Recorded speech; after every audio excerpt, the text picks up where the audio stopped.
Hello and welcome back to Rewind Reviews. Yeah, woo! Yeah. Woo! We're back to talk about movies from our childhood for the benefit of no one. I love this podcast so much, but I think, acknowledge straight away that this podcast is for us and no one else. Yeah, man, nobody's listening to this one. But hey, people listen to our... And you know what? Forget that. Those that are listening, that small but loyal group listening to Rewind Reviews, we love you. We adore you. I even said it the other day. Jess literally said to me, she went, I need another podcast to listen to. And I was like, Rewind Reviews. And she was like, nah. She was like, I hear you talk enough. I listen to nothing but static. I do my time. I'm like, but... Like, we talk about films that I've watched with you. And it's just like, nah. Amazing. So, I'd like to, by the way, my throat feels very tickly, so if I cough during this, I apologise. Just a quick note on that. I have a little warning as well about sound. So it's a Saturday morning, and I think it's already happened and I've missed it, but there is a Saturday morning tradition outside my home where a guy comes and throws food out for pigeons, and his arch rival, some sort of person that lives in one of the flats in the vicinity of this car park bit that he does it in, sort of comes out and yells at him, calls him a cunt. It gets really aggressive, and they get very loud, and it happens basically weekly, and it's really funny. But we often record on a Saturday morning, and you've never mentioned this before. Yeah, well, it's funny actually because we've always somehow if it's happened already, I know it's not going to happen. So I guess the Saturday mornings we've recorded, it's already occurred, and I've been like tick. But I haven't, strictly speaking, heard them this morning. I did see a lot of pigeons gathered around earlier, so it might have happened earlier and I missed it because I was watching F1 at 7 a.m. this morning. Sometimes Pigeon Man goes out because, like, I think the earliest is kind of 8:15, 8:30. We've done on a Saturday. What Pigeon Man is out there, and his arch nemesis are often arguing at like 7:45. Is it that? Yeah, that the earliest we've clocked it is like 6 in the morning. I reckon the guy waits for him. I reckon the guy is just like, it's Saturday morning. He's going to do it. He's at the window. And then he'll come down and yell at him, tell him that they're filthy and that he shouldn't feed them and that they're vermin and all that stuff. And the other guy will just ignore him, and then they'll yell at each other for a bit, exchange some insults. One will give the other the finger, and then they'll move on. And it's like, that's like a ritual. The thing with that is, right? Yeah. I mean, I've never seen a pigeon come down, get some bread or whatever, and then go, well, we'll just hang about here in case it happens again all day. Like, you know what I mean? The pigeons are not going to stay there. Like, they're going to fly off again. Yeah, I guess so. Yeah. Yeah, I mean, look, from my perspective, it seems relatively harmless. I don't really have a problem with it. It doesn't really bother me. And it gives my cat something to do because when all the pigeons are gathered out there, he likes to sit at the window and watch them. Now, I don't open the window during that time because he will go out and murder them because cats are little monsters. But I let him, like, sort of, stare at them, waggling his tail back and forth in that sort of agitated way, like he'd like to get out there and start chasing them about. Yeah, he'd like to get involved. He does want to get involved. I'm not going to let him do it, but yeah. That's because, do you reckon when Walt, which is Dan's cat's name, do you reckon when Walt's sort of kicking about out there, the guy who calls the arch nemesis, we'll call him, the arch nemesis, like, gets Walt and is like, right, you live here, buddy, don't you? Right, when those pigeons come, you fucking attack. Like, do you think, like, and then every week he's like, man, where is that cat? Yeah, we had a deal going, and I thought that cat was going to come out here and help me clear out some of these pigeons. Yeah, it's weird, and it's something that wasn't happening the first like couple of months we lived in this place, but the last like month or two, it's like almost every Saturday, as far as I've been able to tell. But yeah, this morning I was watching F1 at 7 a.m. and there's a chance it happened, and I just missed it because I had the brum brums too loud. So they shout. They had an exchange, but all I was able to hear was. So this truly isn't podcast material, but the race itself starts tomorrow at 6 a.m. doesn't it? I believe so. Yes, because the sun. Yeah, and you're getting up for it, aren't you? The sun in Australia sets at like what would be like 8:30, 9 o'clock for us, so they need to get the race out of the way early before the sun sets. Yeah, that's fair. And you're getting up as well, yeah? Oh, of course. Yeah. Wouldn't miss it. Wouldn't miss it. Very excited about it. I'll have to go to sleep early tonight, I reckon, because I worked late last night and still got up early for this, so I'm fucking fucking shattered. So anyway, Yeah, and we all appreciate you for it, Dan. yeah. Well, I'm a busy man, Chris.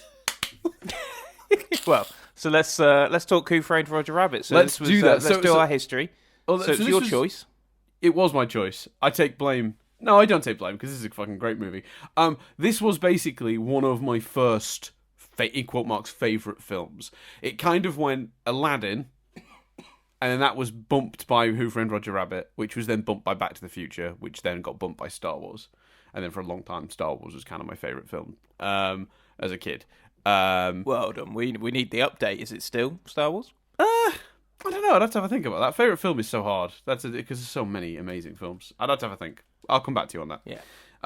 But you know, as a kid, it's a lot easier to be like, no, this one's my favorite, and it is generally. There's an element of flavor of the week, right? You're like, because you're a kid, you don't really, But for a very long time, like I basically memorized my VHS of Aladdin to the point where I could perform all of the genie's monologues. In fact, I could do the whole script top to bottom for a period of time when I was a kid. And I would regularly just burst into scenes from Aladdin and doing all the parts because I could. Very quickly, not very quickly, but replaced ultimately by Roger Rabbit, which I adore so much so. I cannot tell you. And watching it now is so surreal because it's so inappropriate in many ways for children.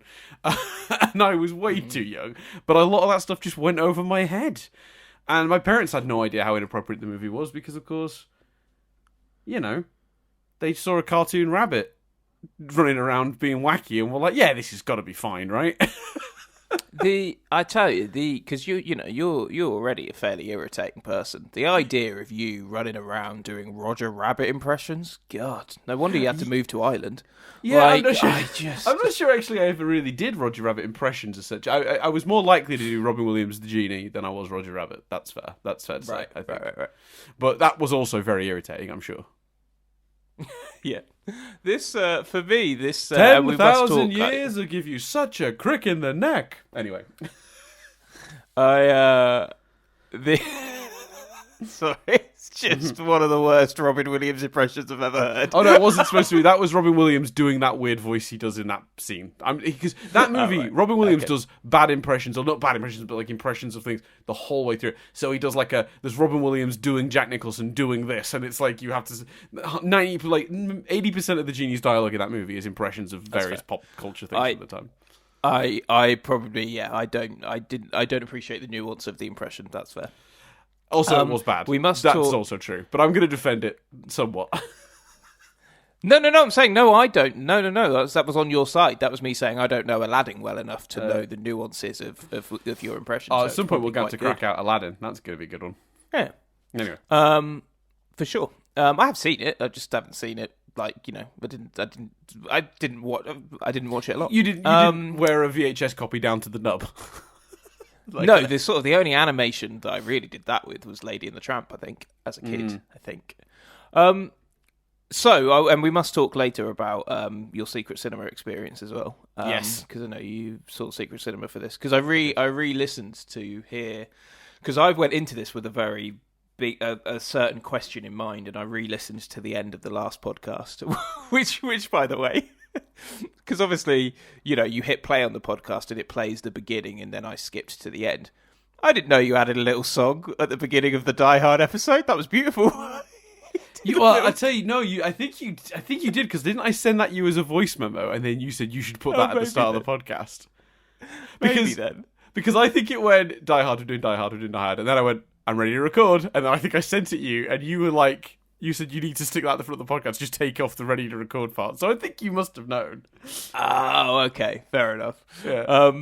I just couldn't remember. But yeah, so that was... But because I'd forgotten, it was a lovely surprise. I'll be honest with you, I'd forgotten I'd done that. When you said you put a little song at the front, I had a good 30 seconds there and just did I? And then I went, oh yeah, the last Christmas thing. It was worth checking out. So anyway, you brought up the secret cinema in that last few minutes, yes. But we'll kind of get to that. This film sort of haunted me a little bit actually, because we had a friend at uni who was obsessed with the fact that I hadn't seen it, So like kept referencing it, and then brought it for me on DVD and was like, we're going to sit down and we're going to watch it. And then we there's a bit of debate in the last episode about whether we did that or didn't. We didn't do that. Now that I've seen it, I know for sure this was my first time seeing it. Okay. We didn't do it, but it became one of those sort of, you've not seen Who Framed Roger Rabbit, and we've discussed in the past my sort of animation stuff, and I just sort of never. It just always seemed like a film that I'd missed, and there always seemed like this pressure to watch it. So it sort of followed me round a bit. So that's how I went into this film. Should we go into because obviously it's one of your favourite films? Should we go into review, and I'll give you my headline? Yeah, because it won't surprise anyone to discover, because this isn't just a film that I loved as a child. This is a film I rewatch every couple of years pretty religiously, and always love it. Always have a good time cracking it back out and rewatching it. So it won't be a surprise for anyone to discover that, on this occasion, rewatched it, still loved it. There's definitely stuff. There's things that don't work about the film, but on the whole, I still think it's basically a masterpiece.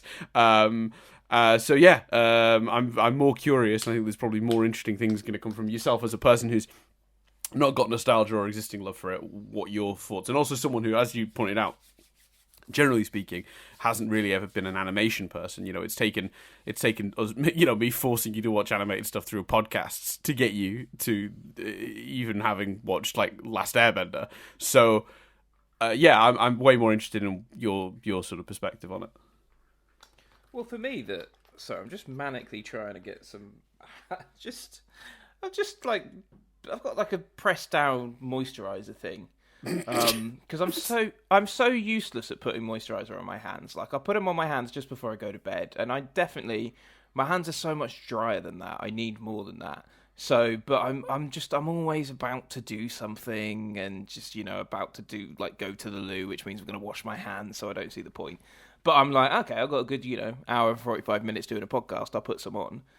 And I've just squirted it down, and it's squirted everywhere. And honestly, mate, part of me doesn't know whether I've just squeezed moisturizer into my tea. But I think it should be all right, shouldn't it? Well, yeah. I mean, yeah. So first of all, the chances are you've only squeezed a very, very, very minuscule amount in. But even if you'd squirted a good old, you were trying to put cream in the tea, I'm sure it's probably not toxic, right? I don't think moisturizer's toxic. Because if you're putting it on your hands, you're going to ultimately touch your face, you're going to eat food. It's got to be... No, it's fine. Because it's absorbing into your skin anyway. So, even if you dumped a load in there, I'm pretty sure you're fine. Yeah, should be all right. Yeah. So, and annoyingly, I still didn't manage to get much out. So I've put some on my hands, but it doesn't feel like it's been worth it. What's annoying about this thing, Chris, is you said all that. I mean, my hands just, feel so dry that the skin feels literally tighter than now, but that's a psychological thing because you talked about it. So now I'm gonna have to go get some moisturizer. But that's fine because I can do that while you talk. Isn't it weird that we're both just sat here on a podcast where we're supposed to be talking about Roger Rabbit and all we're talking about is moisturizer? Yeah, that's fair. Moisturizer and a man yelling at another man about pigeons. So my big question, and the reason I listened back because I wanted to see if it was a question raised by you. And it wasn't, but I think you would agree with the question. I go into this film still feeling that slight, okay, I'll watch Roger Rabbit, from the fact that it's, literally followed me around. But also going, for me, this is a prime contender for, do you have to watch it at a certain age or a certain time period in your life for it to be this amazing film? We've talked a lot about films like this in the past, where if you watch them at exactly the right moment, they stay with you and they never leave you. But if you watch them, as an adult, then you kind of watch it and go, I can see why this would be magical for a kid. I can see why this would really hit someone, if they watched it when it first came out. Mm-hmm. But, for me, it's just, it's a film. I think we've had that on this with stuff. Yeah, I mean, so I think you could even argue that for films we both love. I wouldn't be surprised. I mean, another Zemeckis, but Back to the Future, I would not be surprised to hear someone tell me they felt no connection to it, didn't really hit them, and that maybe if they'd watched it as a kid, they'd have loved it, but as an adult, it's whatever. That makes perfect sense to me, even for a movie that is near flawless, like Back to the Future. Yeah, completely. Yeah. So I go into this thinking, what's it gonna be? Is it is this gonna be that for me? Yeah, or will the magic still work for, cynical, jaded adult Chris? Yeah. Yeah, exactly. And I can tell you, I mean, it's a fucking masterpiece. So glad to hear you say that. It's so good. It's absolutely incredible.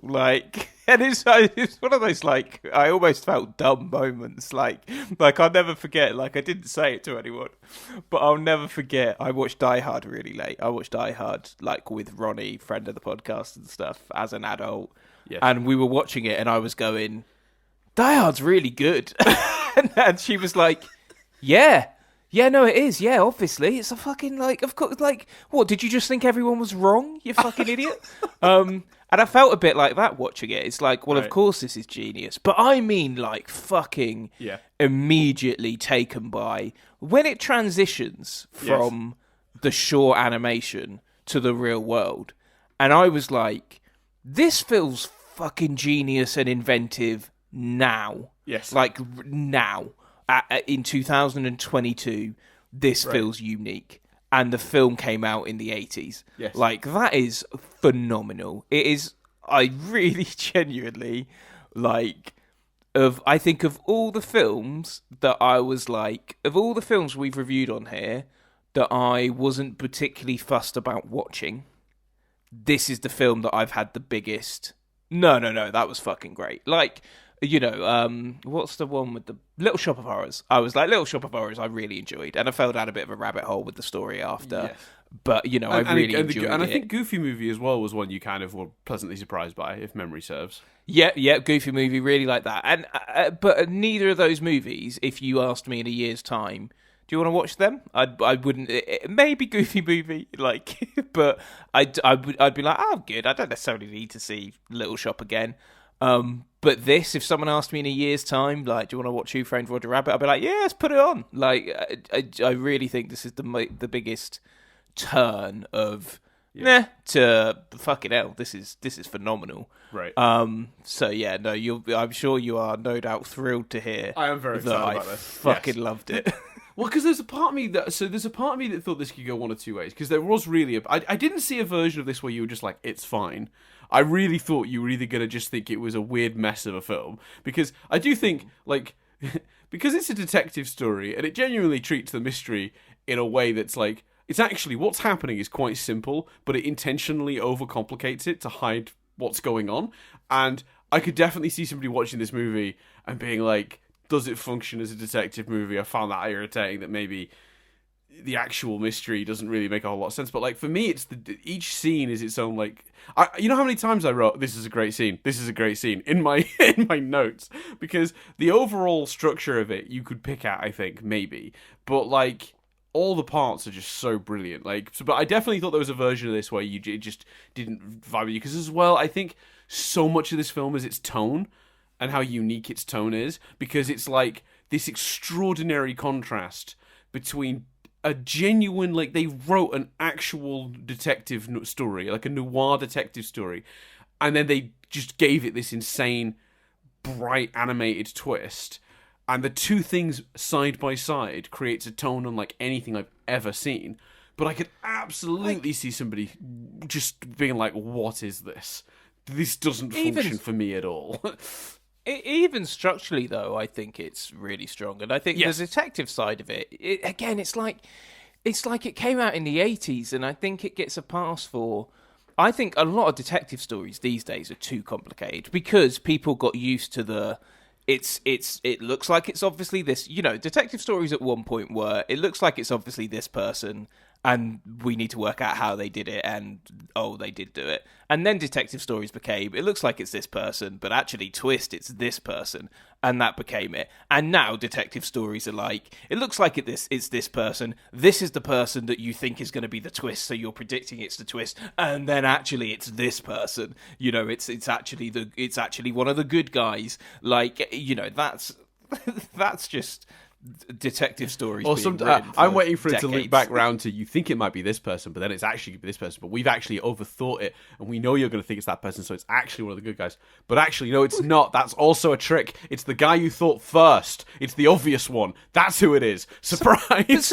They did some one show. I can't remember what show it was, but didn't one show do a thing where, was it Hannibal? One show did a thing where they basically showed the viewers who it was every time, and then the fun was watching the characters figure it out. And there was another show where it's like, I can't remember what it was now, where it was literally the obvious answer. It was like, oh no, it was them. There's no great twist. It is the obvious, And that is its own twist in the end, isn't it? Really. Yeah, exactly, and that's so. I think it kind of has come back round.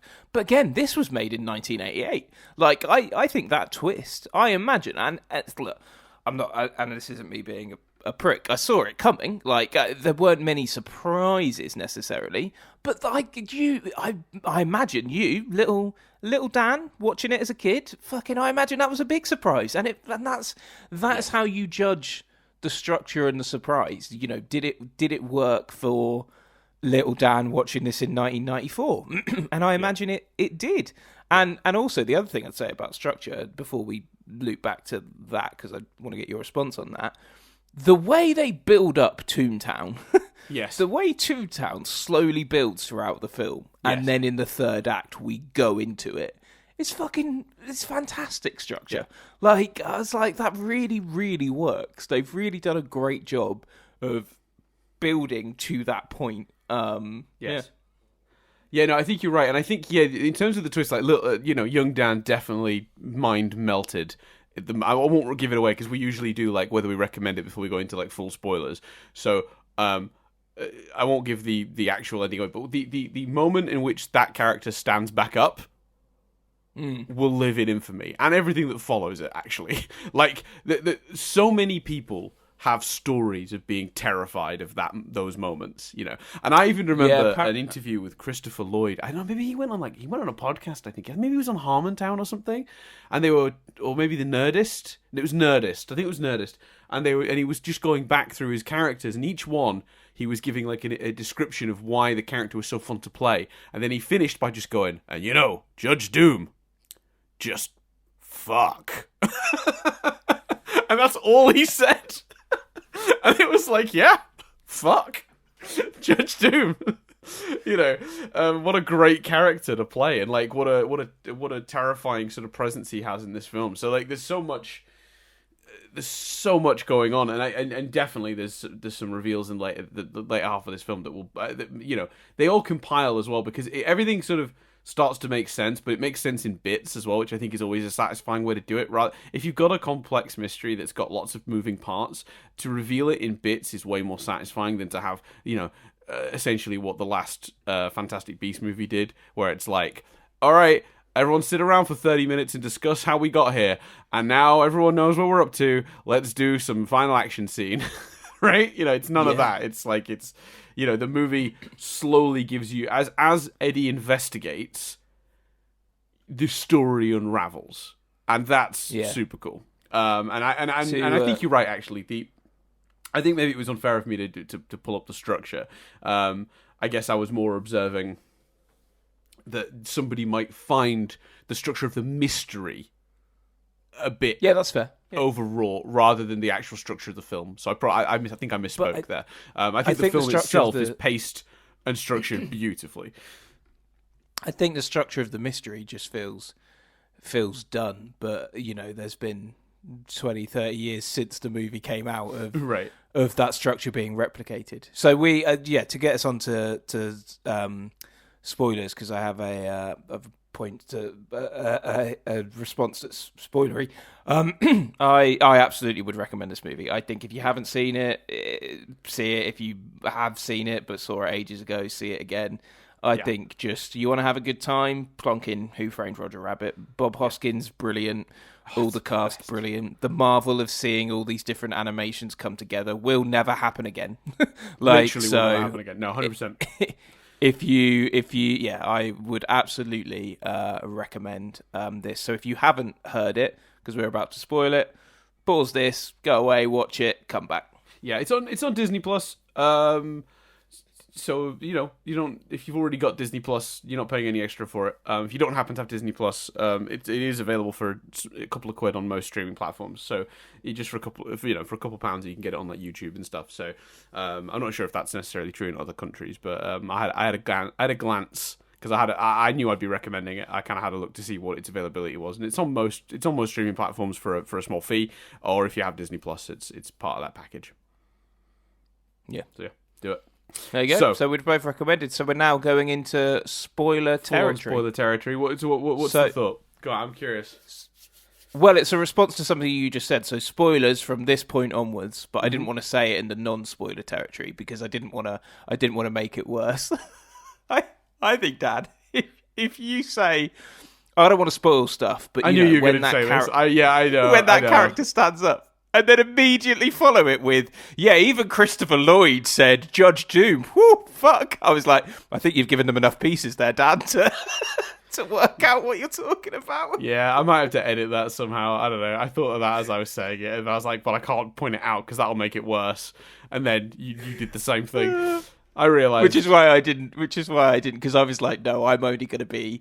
But because I really wanted to point it out, which is why I've taken us to spoilers fairly quickly. But I was like, that's going to make it, that's going to confirm for anyone that's a bit like, No, I think leave it in. I don't think many people are listening to. Well, not many people are listening to this. Full stop. Let alone people that haven't seen Roger Rabbit. That's fair. Anyhow, but on that point though, a little bit of triv that I read. I think he was either second or first in a poll of terrifying characters not in a scary movie. Yes. So, like, that character is very much, like you were saying, resonated culturally with this idea of something that's fucking terrifying in a film that is otherwise not a scary film. It's, you know what it is? It's a combination of a few things, but it's mostly the movie has presented Toons as being very lovable and likable and enjoyable, and you find it easy as a child to accept Doom as a villain when you know he's a human, because the movie portrays humans as being like, potentially anything, right? There are some good ones, there are some bad ones, but it presents all the Toons as being reasonably innocent and lovable, and the way they slowly set Doom up as an absolute monster, like the scene with the shoe, his choices throughout the film in general. But like when you get to that ending and you reveal that he's a Toon, but he's this half Toon, half thing, and they've already done something that should have absolutely killed him, but of course Toons can't be killed that way.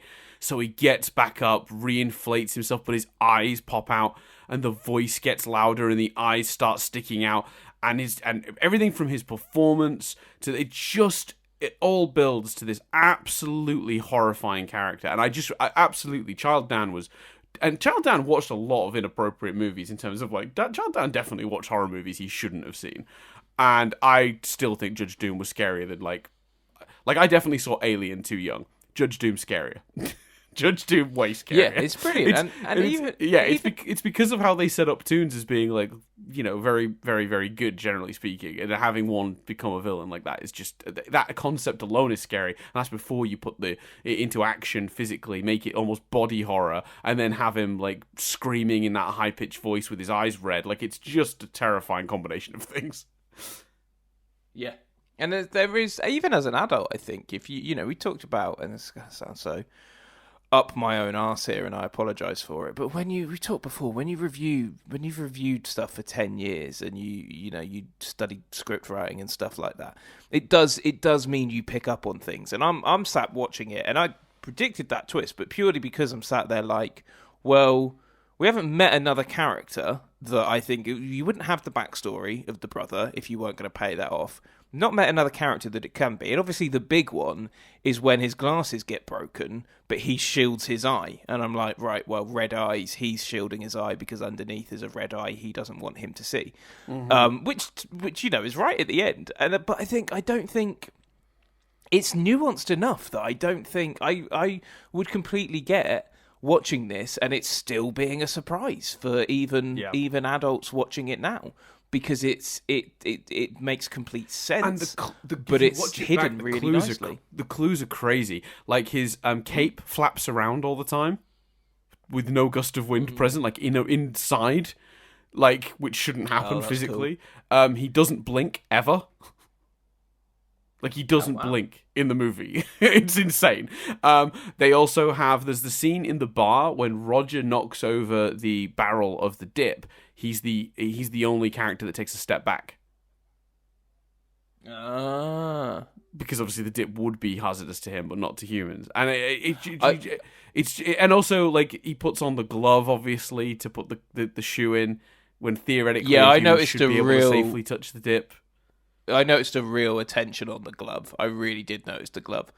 Yeah. And it was so there's a lot in the Judge Doom stuff in terms of, like, how they embedded that reveal that he was actually a Toon, and not only a Toon, but the Toon responsible for Eddie's brother's death. It's pretty cool. It's really well done, and it's a great payoff. And also, I just love, like, because it is genuinely a noir film. It's actually about land deals and, like, building a freeway. Like, it's such a it's. I mean, we'll find out later. It's literally the plot of a noir film, one that didn't get made. It's insane. It's crazy how well they did that, I think. I completely agree. Yeah. So it's very good. So, I mean, obviously, the first thing that would probably strike a person sitting down and watch this film, and I'm sure was probably the first thing that made you go like, "Fucking hell, what am I watching here?" is the kinetic way in which they have implemented live action and animation. Many films had done that prior to this. Films stretching back pretty much as far as the birth of animation. One of the first things, I think they said Fleischer animated, was like a thing of him drawing a character on a pencil book. He filmed, but then that character started moving and leaping off the page, and he interacting with him. So they'd done that for years, but it was always static cameras, never interacting with real world objects. There was rules. You didn't rotate. You couldn't move a camera around a character because that would be an absurd amount of work. Like, even when Mary Poppins did it with the penguins, it was like one static camera pointing. It never moved.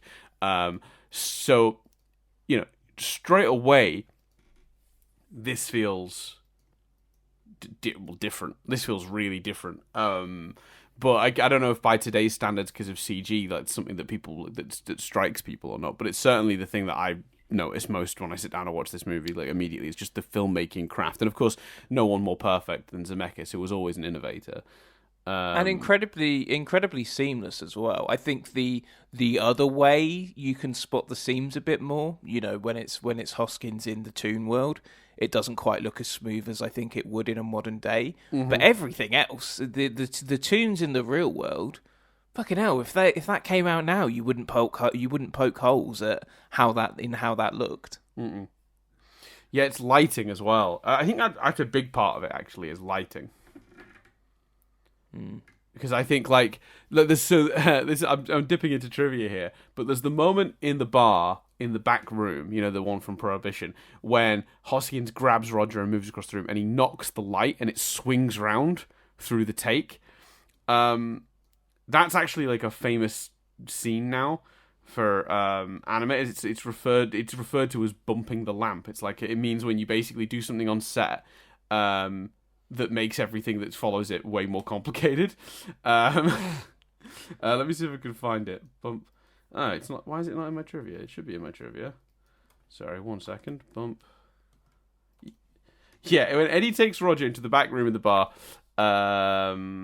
he bumps the lamp and it starts swinging. Lots of extra work was needed to make the shadows match between the actual room shots and the animation.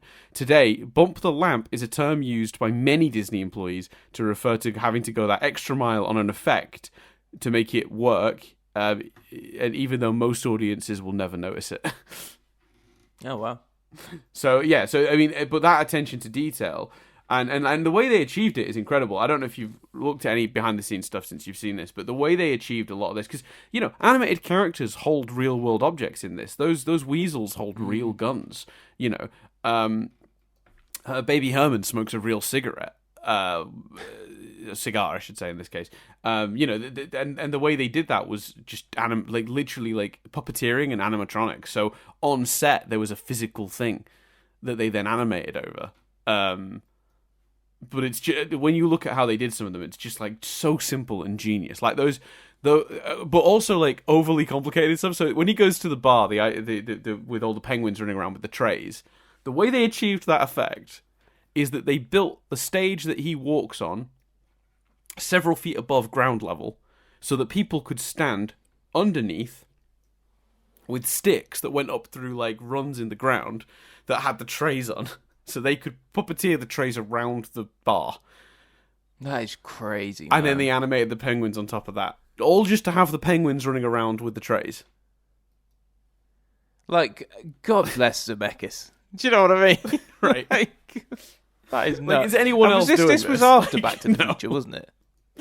So I mean, so from your perspective, how much did that stand out? Like when you sort of sit down to watch this. So I mean, obviously impressed by the effects, but like, how much does the craft stand out to a new time viewer in a modern era? Oh, completely. And like I say, from the minute we sort of fade from the minute that rug is taken away of we're seeing the people film this animated skit that starts a movie. It's so clever, because I'll be honest with you, the movie starts and I'm like, oh fucking hell, like I assume it's going to link, but have I got to sit through an animated caper? But then when that transition comes, I'm like, oh, that's fucking genius. Right. And throughout the film, I'm going, and it kind of weird, because if your question is how did I react to that, I didn't react too much to it because I went into this film knowing it. Do you know what I mean? I went into this film knowing that the work they did, you know, having real life mixed with animation, was phenomenal. Like, that's just a fact. Whether you've seen the film or not, you know that as a fact about the film. Right. So I didn't necessarily sit there and go, this is a fucking marvel. I was just sort of more along for the ride. But it absolutely is. Like I say, it looks seamless. The only times I think you can really, even now, still particularly see the seams is when Bob Hoskins is in Toontown. Yes. And it feels a bit green screen, etc.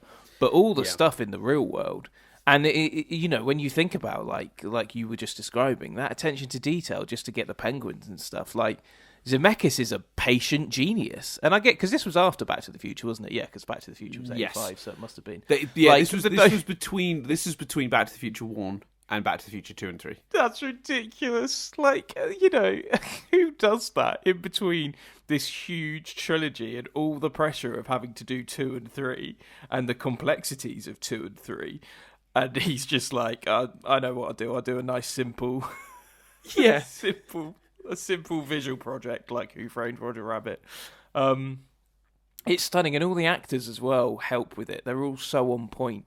It feels like it doesn't feel like they're acting opposite sticks. Like, yeah, well, so they Roger... I think they made the actors, or at least the leads, do mime training prior to filming, so they could like learn to like act as though they're carrying weight. So like when Bob Hoskins like picks up Roger by the ears, he's doing it with nothing in the frame at all, like no thing to hold in place of Roger or whatever.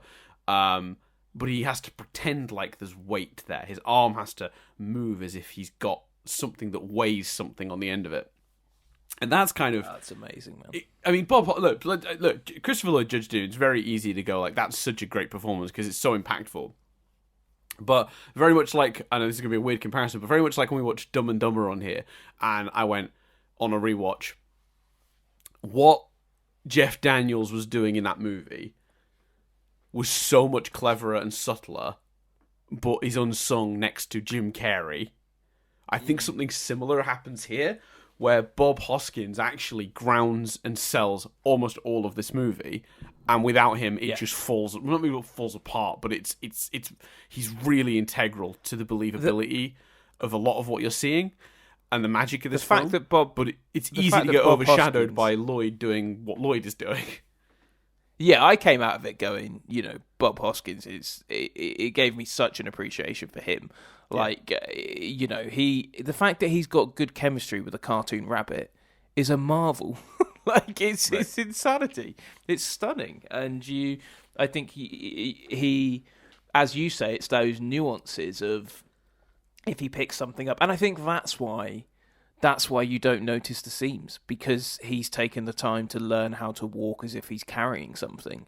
Yeah. He's taken the time to, and in scenes where, you know, just the act alone of everyone looking at the same spot Do you know what I mean? In a scene where Roger Rabbit is interacting with multiple people, the fact that everyone's looking in the same spot is just phenomenal. Like, it's one of those things like A Nightmare Before Christmas, where when we reviewed that, where it's almost too clever to talk about in any detail, because you just go the whole thing, the nuance of it, the little things, like, it's just so phenomenally clever. Yeah, I'd agree. I think that one of the things that Zemeckis contributed there was they had this idea that they would film the scene with a stand-in of some sort. So they had a rubber Roger. It's the weirdest sentence I've ever said. They had a big foamy rubbery version of Roger Rabbit that was about his size and shape, and was painted to look like him. It was and they'd filmed the scene with that version of Roger being moved around. Or they'd film it with that in it. Then they would remove it and refilm the scene, so the actors would be able to basically copy where they looked the previous time. So so for eye lines, they'd go, well, that's the direction I looked in when we did it with the rubber Roger. He's been removed now, but I need to look in the same spot. And then what Zemeckis would do is he would compare. Before they moved on to the next scene, they would watch the two takes next to each other and compare whether the eye lines matched up to the original take, the one where Roger was clearly physically there. And they had to, because eye lines, you watch any trivia or documentary or behind the scenes thing about this movie, 90% of it is just them talking about eye lines, because that's like the most essential way to sell this. And they had to cheat a couple of times when they got it wrong. So there's at least 2 scenes I know of where Roger goes up on his tippy toes in a weird over-the-top way, and that's just to correct for an eyeline mistake that was made when they're filming. Cool. Which is a clever idea and a good way to solve the problem. But like mostly they use these practical things to essentially do a rehearsal take first, and then remove the practical item and then film it again with nothing. And Bob Hoskins had said since that months after this movie finished, he was seeing cartoon rabbits and weasels everywhere because he trained his brain to so strongly imagine them in front of him for this movie that he couldn't stop doing it once they stopped filming, and it literally took him months. Wow. It's funny, in the trivia, I've not put this in the trivia, but in the trivia, they ominously then point out he didn't work on another film for over a year, as if that's connected. As if he's just literally seeing rabbits everywhere. But yeah, all right. He struggled to stop sort of imagining the cartoon characters. I get it, but it's not like he took a year off for that. He obviously the next project didn't line up or whatever, or he took a break. Like, you can't link those two like in an ominous way, as if Roger Rabbit ruined his mental health or something. It's a terrible thing to write. Anyway, that's brilliant. But the craftsmanship on display in this one, before you even get to the storytelling, is top notch. Just top notch. Yeah, and then the storytelling as well is incredible. Yeah, so should we talk about the characters? Because so I think we'll start with Roger, because I'm curious about your thoughts. Because Roger is one of those characters that I think walks a very fine line, where any more, and he's an irritating character. And any less, he's a boring character. So yeah, it's a very good Roger? Balance. It's exactly that. The balance of that is kind of a marvel, because at the beginning you are, especially that introduction scene, you're a bit like, oh, we got a whole movie with this person, like Although actually, I didn't know that, because I didn't know. Obviously, one thing it sort of did manage to twist quite well at the beginning for me. I didn't know who was going to be the one that got shot. Do you know what I mean? I'm like, does something happen to Roger? Does Jessica Rabbit get killed? Like, all of that sort of stuff. Mm-hmm. So yeah, he's that balance is definitely brilliant. And I think he isn't irritating, and characters like that often are. You know, they're too over the top. And I think, but do you think part of that is, yes, there's scenes like when Judge Doom is doing the knocking and he bursts through the walls. But actually, and, you know, there's the scene where they go back and he's playing in the pub when he should be keeping quiet. But they don't do too much. They don't push it too far story-wise of that old shtick of Roger's always getting them into trouble.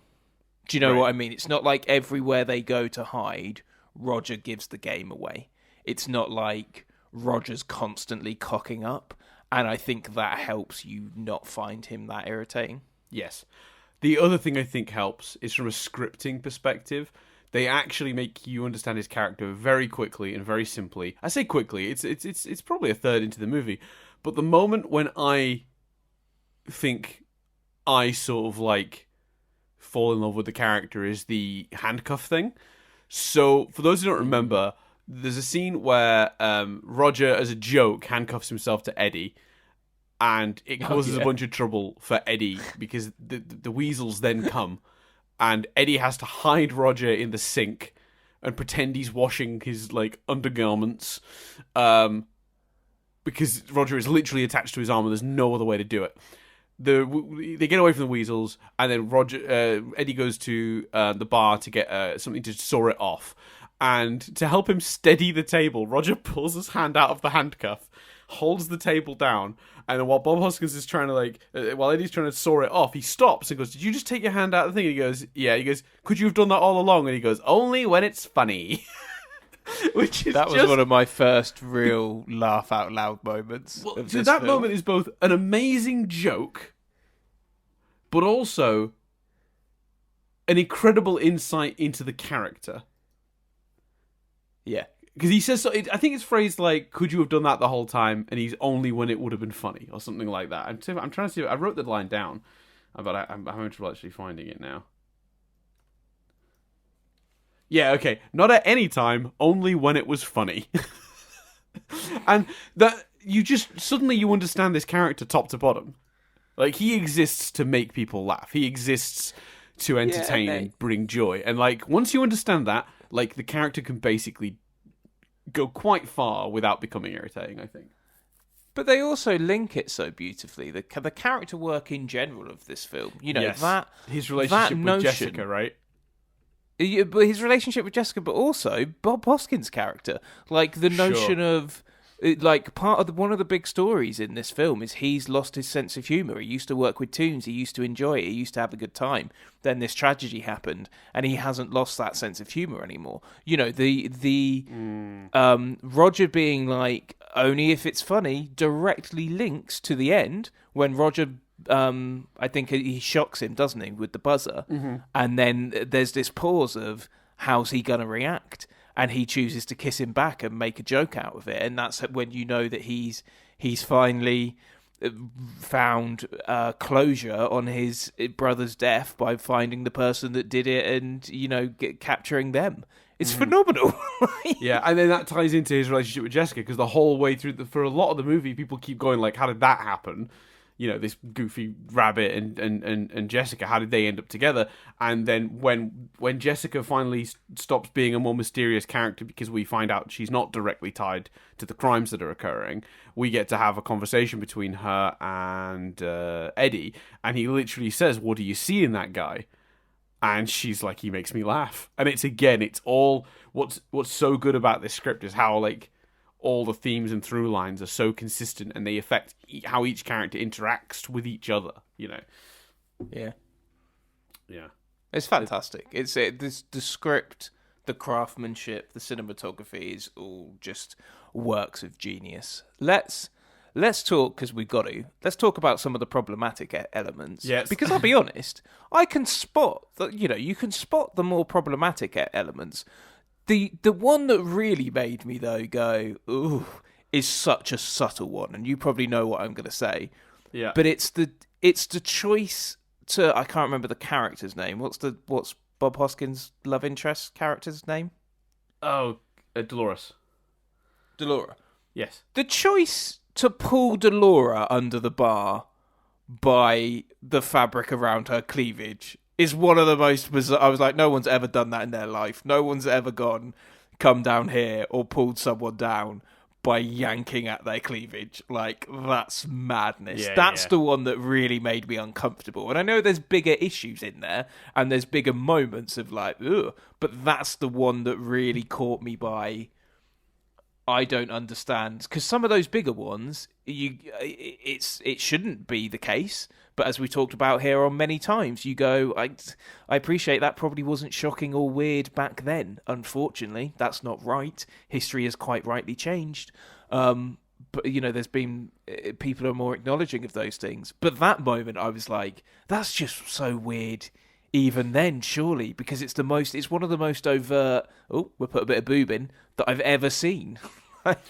Yeah, and I've seen Star Trek. That's too. pretty bad. I think we need to have there's a long discussion that needs to, well, not long, but there's a discussion that needs to happen around the Jessica Rabbit character in general, because I mean, look, noir stories have the dame and they have the sex sort of angle. They always have. If you're doing a noir, even if you're doing it as sort of a more family film, you need to that's a trope of that genre that you kind of are going to need to include. But the overt, the animators for this movie often joked that Jessica Rabbit wouldn't actually be able to function as if you made her a real person, she'd fall over because of her proportions. And there's an argument to be made for they went so far that it loops around to being comical and funny rather than attractive. But that argument is immediately dispelled by the amount of people who do cite a genuine attraction to Jessica Rabbit, which I find very strange. So, but there's a whole conversation around Jessica Rabbit and her appropriateness in the film like this. Sorry, did you have a thought on that before I... No, I find it weird. Like, the amount of people that are like, "Oh, Jessica Rabbit's so fit." Like, you hear that conversation in modern life, and it's not even the cartoon element of it. I think Betty Rubble, for example, was very attractive. But the amount of people that was such a strange, very specific pull. But yeah, fine. Well, that's because I was always it's that Red Dwarf thing, isn't it? Where they have that discussion about Betty and Wilma. That's where that pull comes from. There's like an iconic scene from Red Dwarf. But the cat, there's a line where they're talking about Wilma, and the cat says something like, "I'd date Betty, but I'd be thinking of Wilma." That's a great line. That's a good amusing line. But like that thing of, I don't fancy Betty Rubble, but there are people that genuinely fancy, like, have a crush on Jessica Rabbit. It's like, she's not real, don't you guys? Right. Yeah, it's just odd. But there's a conversation around whether she's appropriate for a kids movie. Especially when they're doing jokes where Eddie's head bumps into her boobs and they bounce around and his pants fall down and his trousers. Sorry, for there's even Jessica. There's a lot of that in this whole film, because obviously there's the booby trap one. There's the whole, it sounds like they're having sex but they're playing patty cake thing. Which that one I like, because that one I think is clever, because an adult gets what that is, and a child just sees them playing patty cake. Like that's I think that's right on the line of it working, because it's not so overt. Right. But I think, his trousers falling down around his ankles and Dolores getting mad at him. Yeah, I don't know. Some of that I'm like, less appropriate. The one though, the one that really sticks out, Chris, and I'm curious if you picked up on this one. Baby Herman and the lady pushing him around. She walks off, and the line, and I rewound it to check this line is correct, because I never remember. I've seen this movie dozens, if not hundreds of times, Chris, and I did not recall that Baby Herman says, "I've got a 50-year-old lust and a 3-year-old dinky." Yeah, I did hear what the fuck? But again, does that not fall into... Because the one that stood out for me was, he says, assuming this is a vibrator joke, I don't know when rabbits came out in terms of vibrators, but he says something like, "All women love a rabbit," or something like that. And I was like, Jesus, I didn't even think of that. I don't even know if that was the intent, but yeah, I didn't pick up on that one either. But there's an element of, don't those two fall into that same category as the sex scene? A child wouldn't get that. I'm not saying that's a defense, but he specifically says lust, and I guess he's because I guess you're right. The word dinky is vague enough, maybe. And you're right. I mean, I've proven the point. Actually, you're right, because I've proven your point, because I've said until this viewing, I don't think that line ever really sank in. Yeah.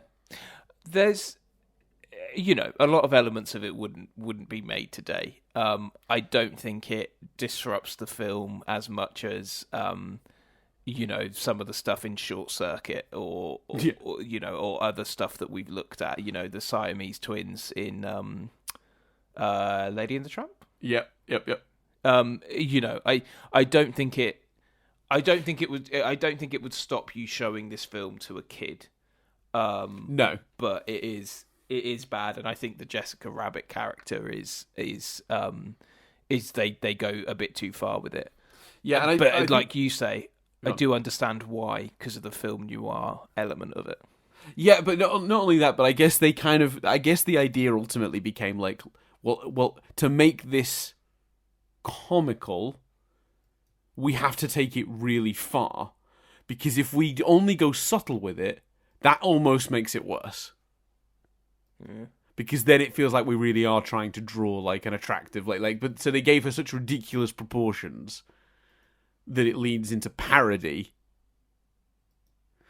rather than a sincere attempt to create the trope of the dame, So yeah, but apparently, so this is funny. So on set they hadn't. Well, there's evidence to dispute this, but according to Bob Hoskins, there wasn't a lot of artwork, or there was no artwork for Jessica Rabbit when they were filming. So he wasn't sure what the character would look like. Zemeckis told Hoskins to imagine his ideal sexual fantasy so he could react comedically to it. Hoskins claims that his mental image was way less risky than what Jessica ended up looking like in the completed film. But equally, it is jarring because you've got this guy who it has been absolutely set up that he doesn't like tunes, and I think at that point we even know why. There's that ridiculous scene in the bar which always plays like parody, where she's just like, a tune killed his brother. But again, I laughed. It felt like a very modern, like, parody sense of humour. Mm-hmm. But it is bizarre because you very much established this guy not a fan of tunes, and then he's just lusting over Jessica Rabbit. Like, this feels a bit contradictory. Yeah, it's interesting, isn't it? Because, like, when you find out that a tune killed his brother, and you kind of, that's the backstory, they still have moments where he gives away his past. Like, there's the moment just before Jessica Rabbit where he meets Betty Boop. And she's like, I still got it, Eddie. And he's all like, yeah, you do. And he's, like, really nice to her about it. And I was just like, that's nice. Okay, he's not, like, a complete monster. He's just got some weird sort of Toon racist vibes because Toon murdered his brother, I guess. I mean, it's not okay, but, like, it's not like, he's not above, like, he's not sort of sunk so low that he's not willing to be nice to Betty, which I thought was a nice moment. It says a lot about him. Interestingly, and she's go on. Yeah, go on. No, you're tagging on to that point, so I was going to move us on.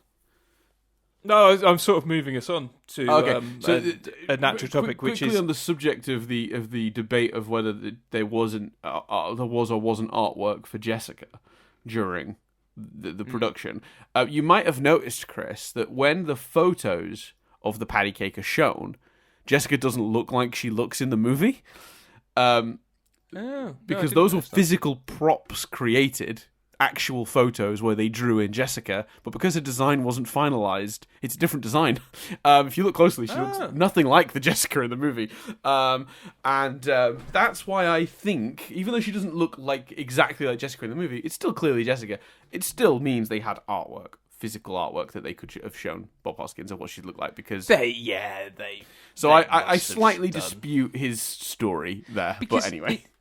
In order to get the film made in between Back to the Future 1 and 2, they must have been artworking. The people must have been working on the artwork at the same time they were filming the film. Like, well, they couldn't animate anything until the scenes were coming in, because obviously they're animating to what was shot, because they need the framing and the positions, and they also need the voice acting. And to give you some insight into the voice acting, Chris, Charles Fleischer, who voices Roger, is a strange man. I love him to bits. Right, okay. Is he? But he decided to have the costume department make him a Roger Rabbit costume. So he had a bow tie and a big... he He had a big sort of furry hat and costume, and he wore the dungarees and a silly nose. And he stood just off camera and delivered all of Roger's lines. He called it trans-projectional acting and said he was projecting Roger into the scenes. And people from other movies that were doing work on nearby sets would see him going in and out dressed as Roger Rabbit really badly. Because they just slapped this weird costume together. You should Google it. It looks ridiculous. And we're commenting on how the effects in the Rabbit movie were quite bad. Because people thought that's what they were filming. I'm really... let me Google it now. I'm really looking forward to the... What was the name of that Jim Carrey documentary with all the footage? Oh, the archive footage. For Man on the Moon. Yeah, I forgot what the documentary was called. But yeah...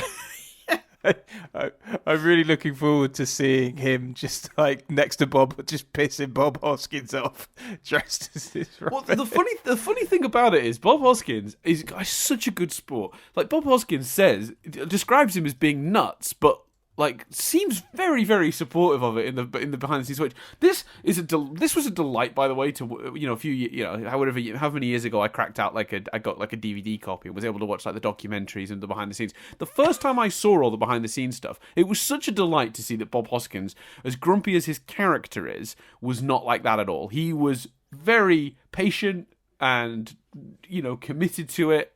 And I mean, it shows in the role and the performance we get, but it was very nice to have it confirmed that he wasn't he didn't have an adversarial relationship with Fleischer at all.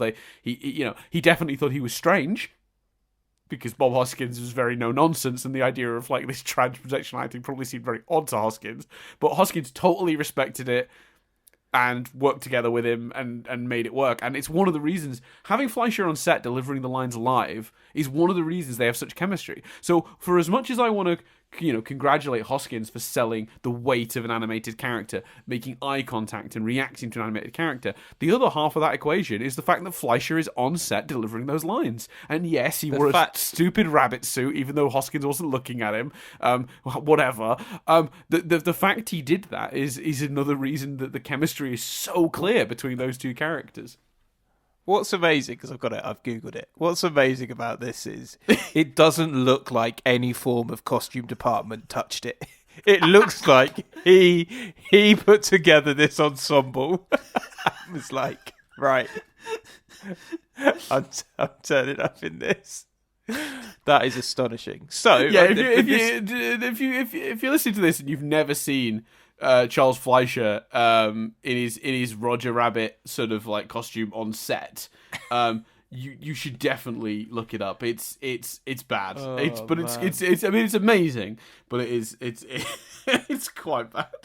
So he still has it as well. If anyone has a chance to watch the what's the show on Disney Plus? It's Prop something or. Oh, there is one of those. I looked to see whether there was a Movies That Made Us about this, and there wasn't. But there is a what's it called? Prop Culture? I'll look that up. Prop Culture, yeah. So yeah, there's an episode of Prop Culture where they find a few different props in this. They have the rubber sort of Roger that was put in set that was moved around. They have the window from when he bursts through the window and leaves a Roger-shaped hole in the window, those blinds. And then they have they go to see Charles Fleischer, and he actually still has the bow tie and the head with the ears from that costume, which is phenomenal. Is in, by the way, very bad condition.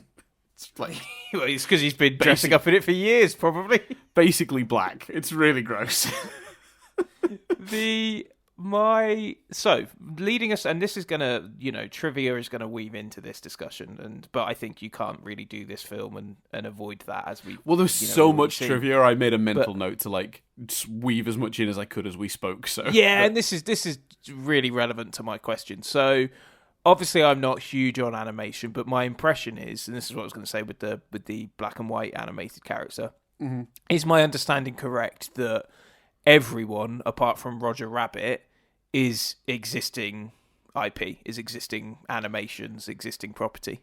Pretty much. They trolled back through a lot of Disney, Warner Brothers, There was one other big studio that did animations back in the 50s that they borrowed from a huge amount of characters, and I can't remember off the top of my head. I'll find it as I go through the trivia. But yeah, they borrowed a huge number of characters, and there were even more they wanted to use and weren't able to. They actually had a scene that was going to be a funeral for Acme. Let me see if I can find the trivia for that. Where is it?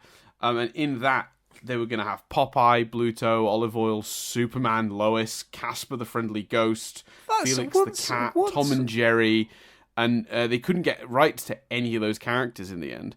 Nuts is once Warner Brothers and Disney have agreed to have Bugs and Mickey Mouse on the same screen, how is that not enough to make everyone else go, well, yeah, all right. It's like I love when you hear Andrew Garfield talking about spoilers, doing Spider-Man No Way Home. He's literally like, yeah, and then I found out that Toby was doing it, and I was like, well, I've got to do it. If Toby's doing it, I've got to do it. Like, yeah. And I'm sure he wanted to do it, all that stuff. But how does the people in charge of those cartoons not go, well, they've got Mickey and Buzz? Well, yeah, it would be weird if they didn't have. Suddenly it becomes. It's like that Live Aid thing, isn't it? Once Live Aid got a few people, suddenly there was this sense of, well, I don't want to be the one not doing that. Yes. I just don't see how once they've achieved that fate, which is I think the thing that people look at this film again. I knew that going in. I knew that this was the only time Mickey and Bugs were ever on screen together. And I knew that there were rules about them having similar screen length and all that shit. Yes, which was my next thing, because that's another big part of this. Was the deal for that was it was awkward as shit. So yeah, but carry on. Sorry, finish your point. No, I just don't know how that doesn't mean that the creators of Tom and Jerry don't turn around and go, well, we don't want to miss out. Of course, yeah. Tom and So Jerry yeah, MGM were awkward about it. Apparently, I don't really 100% know why. I mean, some of them are independently owned. Like I think Felix the Cat is owned by the guy who created Felix the Cat. Guy called Pat Sullivan, so I guess that's just what do I care? And I imagine Casper the Friendly Ghost is similar. Popeye, Bluto, and Olive Oil surprised me. Superman surprised me because I guess this is pre Warner Brothers having a lot of dealings with DC, so that was just DC being like, sorry, it's Disney and Warner characters like Looney Tunes. Why do you want to put Superman in there? Like, I think that's probably just a weird pitch. Because Superman does feel out of place next to all these like classic sort of 50s era like animated characters like Betty Boop or whoever. Certainly, then you probably didn't think of Superman as a cartoon. I think the success of the animated series since then is different. That's why it works in Space Jam 2. Well, depending on your review on Space Jam 2. But there was a really famous his name was Max Fleischer. He did like an animated Superman cartoon in like I want to say the 50s that was really famous. But so I wondered if it was going to be that version specifically. But I nearly had a section called Disney are a bunch of cunts, aren't they? Where they did a bunch of weird shit in this movie to get away with it. Like, not just Disney, but the producers of this film were tricky, and even the animators were a bit tricky. So one of the things they did when they promised to Warner Brothers they would use these characters, when they made the deal that they could use these characters, obviously, very famously, Daffy Duck and Donald Duck had to get equal screen time, which is why they have the dueling piano scene, which is one of my favorite scenes in this entire movie, by the way. Seeing those two together is almost a bit better for me than the Mickey Mouse Roger Rabbit, Bugs Bunny scene. Genuinely, that because I'm just like I guess I'm just a big child.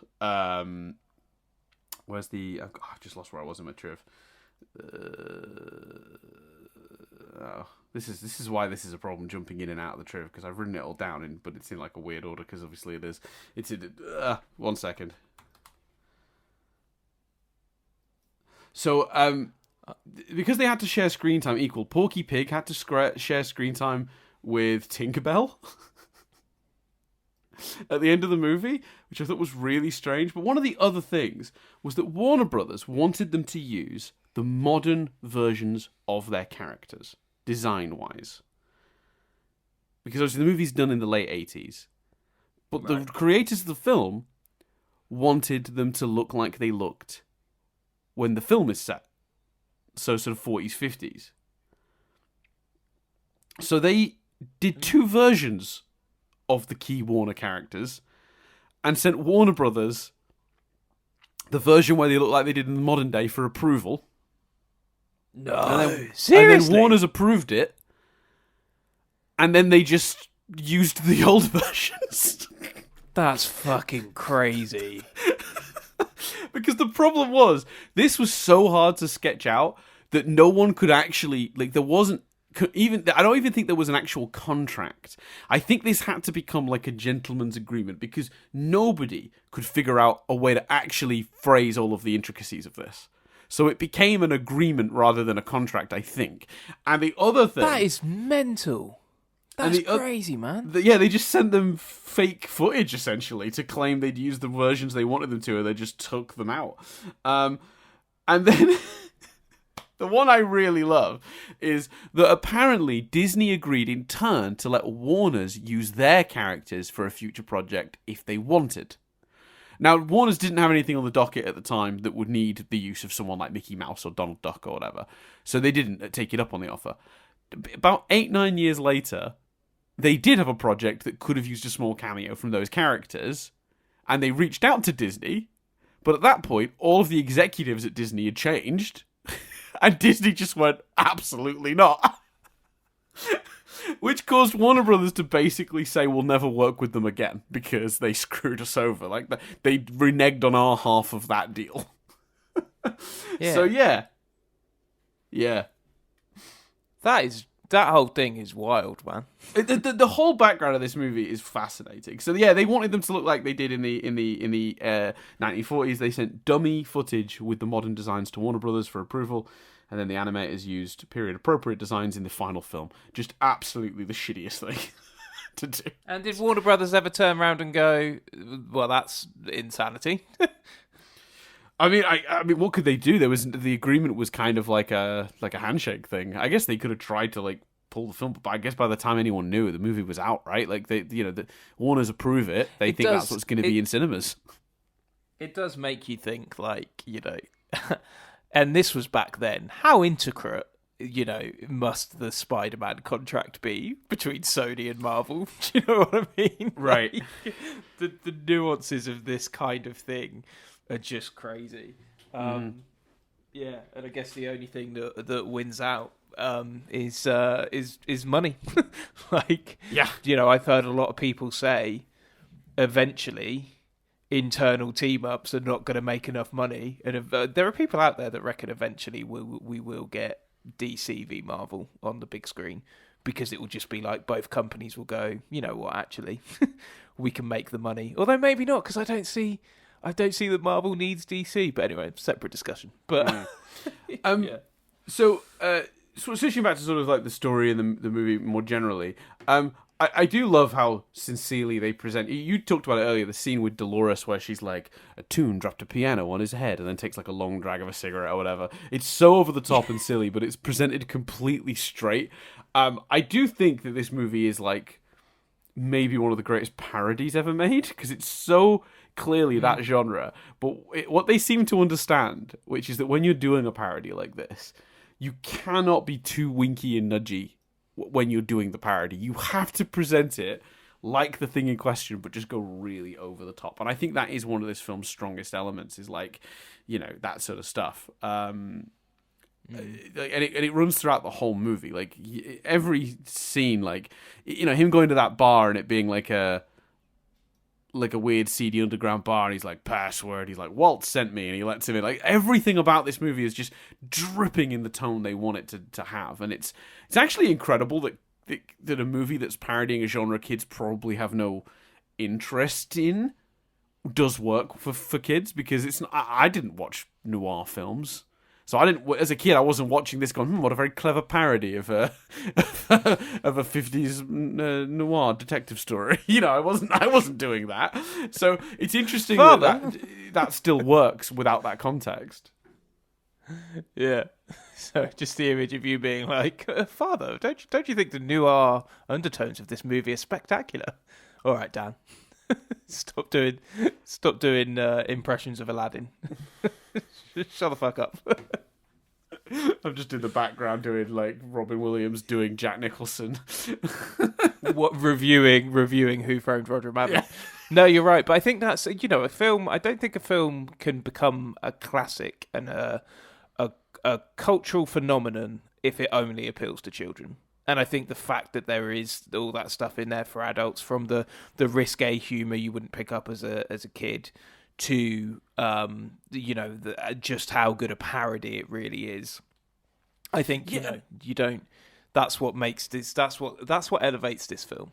Yeah, and when that's you why I with the could watch attention it to and detail go, it's in a like the masterpiece. animation, like you were saying, like all these characters are characters and stuff. Like as a kid, I was like, so it's not so they've got Dumbo and they've got him. I love that joke, by the way. They've got Dumbo on loan.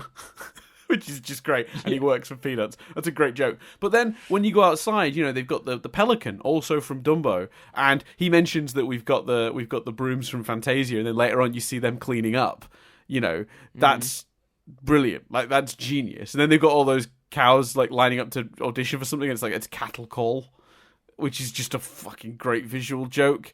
There's so much going on that all right, maybe I'm not understanding that it's a parody of noir, but I'm there going like, oh, that's the pelican from Dumbo, or whatever. Like, completely. There's something for everyone in almost every frame of this movie.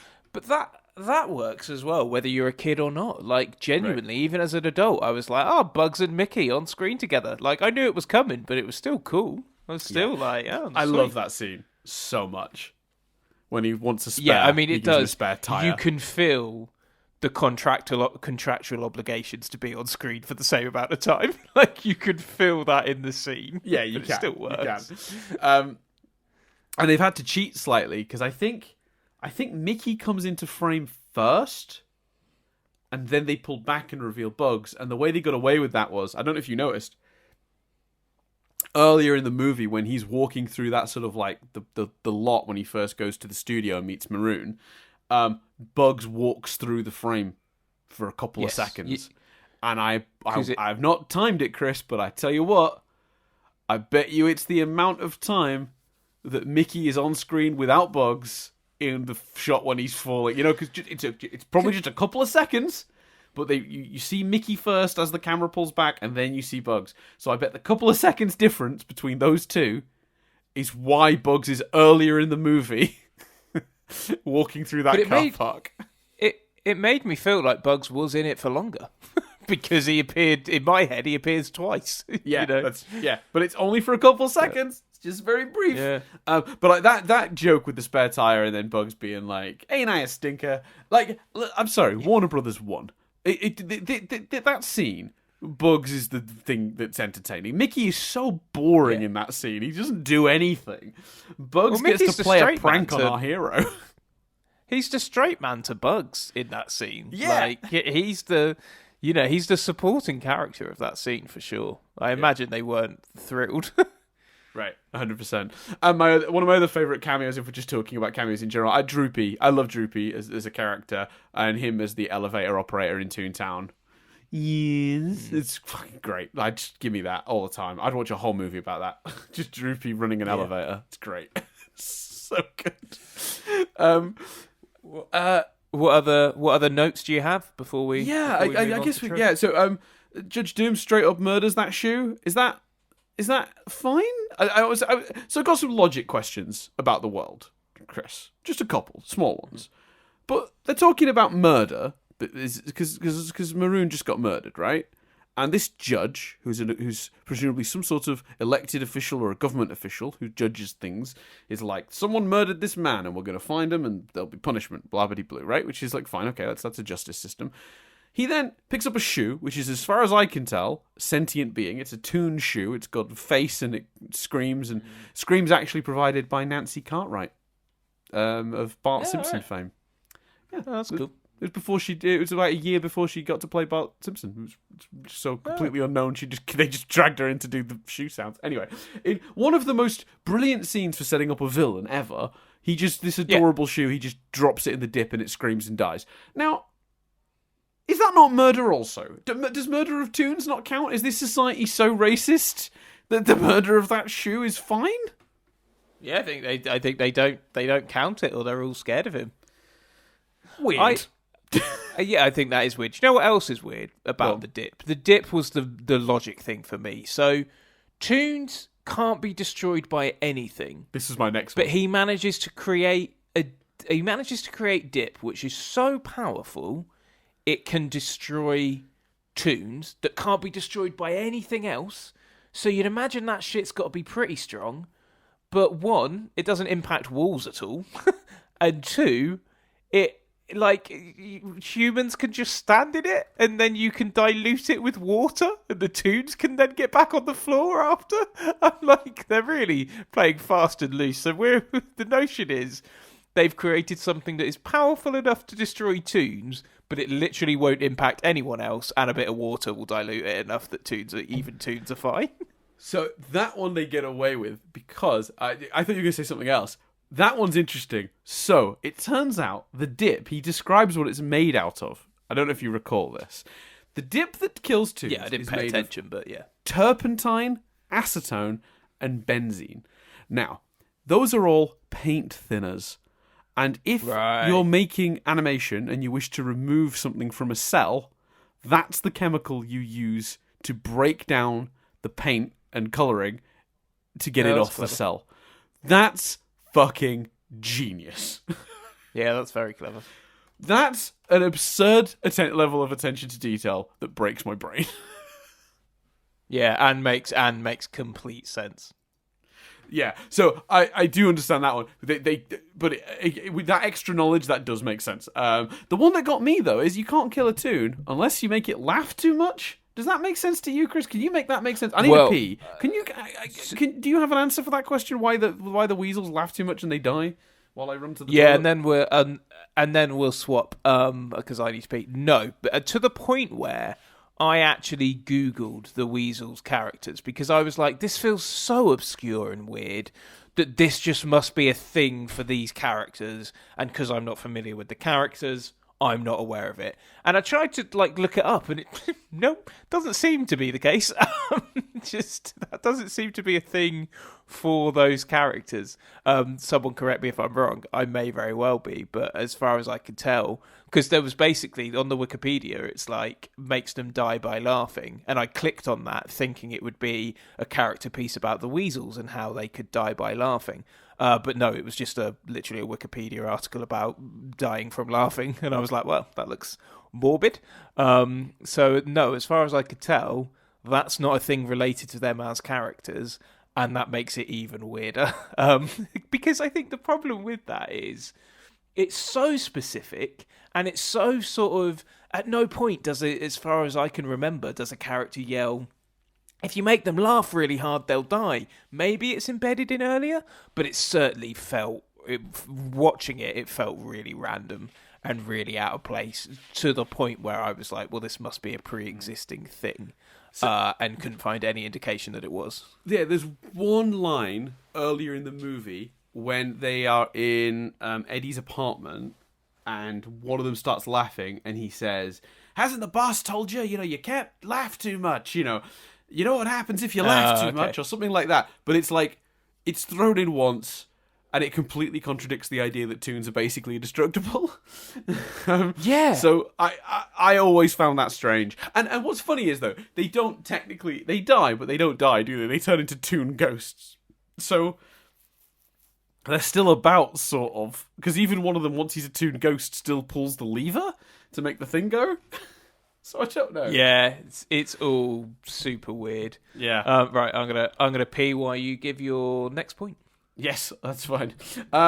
So looking at some of the other stuff that I wrote, because I went away and peed, I've got to re-find where I was in my note. Oh, I just really want to point out there's a moment when we're in Eddie's office and they do a lot of really great subtle character work with just the items in his office, the way they're laid out. You learn a huge amount about Eddie and the situation with his brother. But the one I really want to point out is there's a newspaper with the headline "Goofy cleared of spy charges."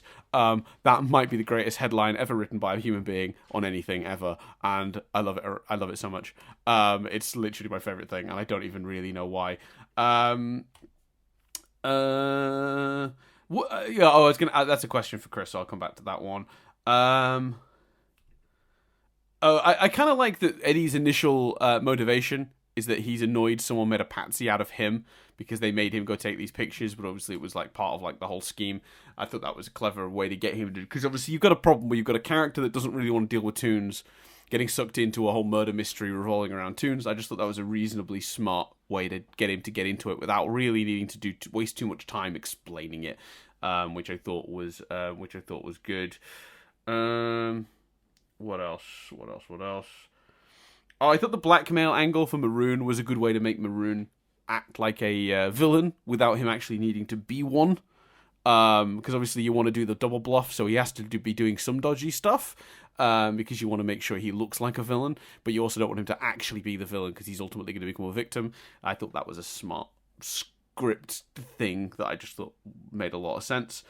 I really love shaving a haircut. I love that the toons can't resist but finish that. I made a note about that. I just thought that was really clever, and it leads to one of my favourite scenes in the whole movie. I mean, the tension of Doom walking around tapping on everything and then waiting for Roger to burst through. Absolutely glorious. What else? Oh, we haven't really talked about Benny the Cab. Well, we should talk about Benny the Cab. I don't know if Chris is back yet or not, but... No, I am. Benny the Cab, who I assume is also an original character.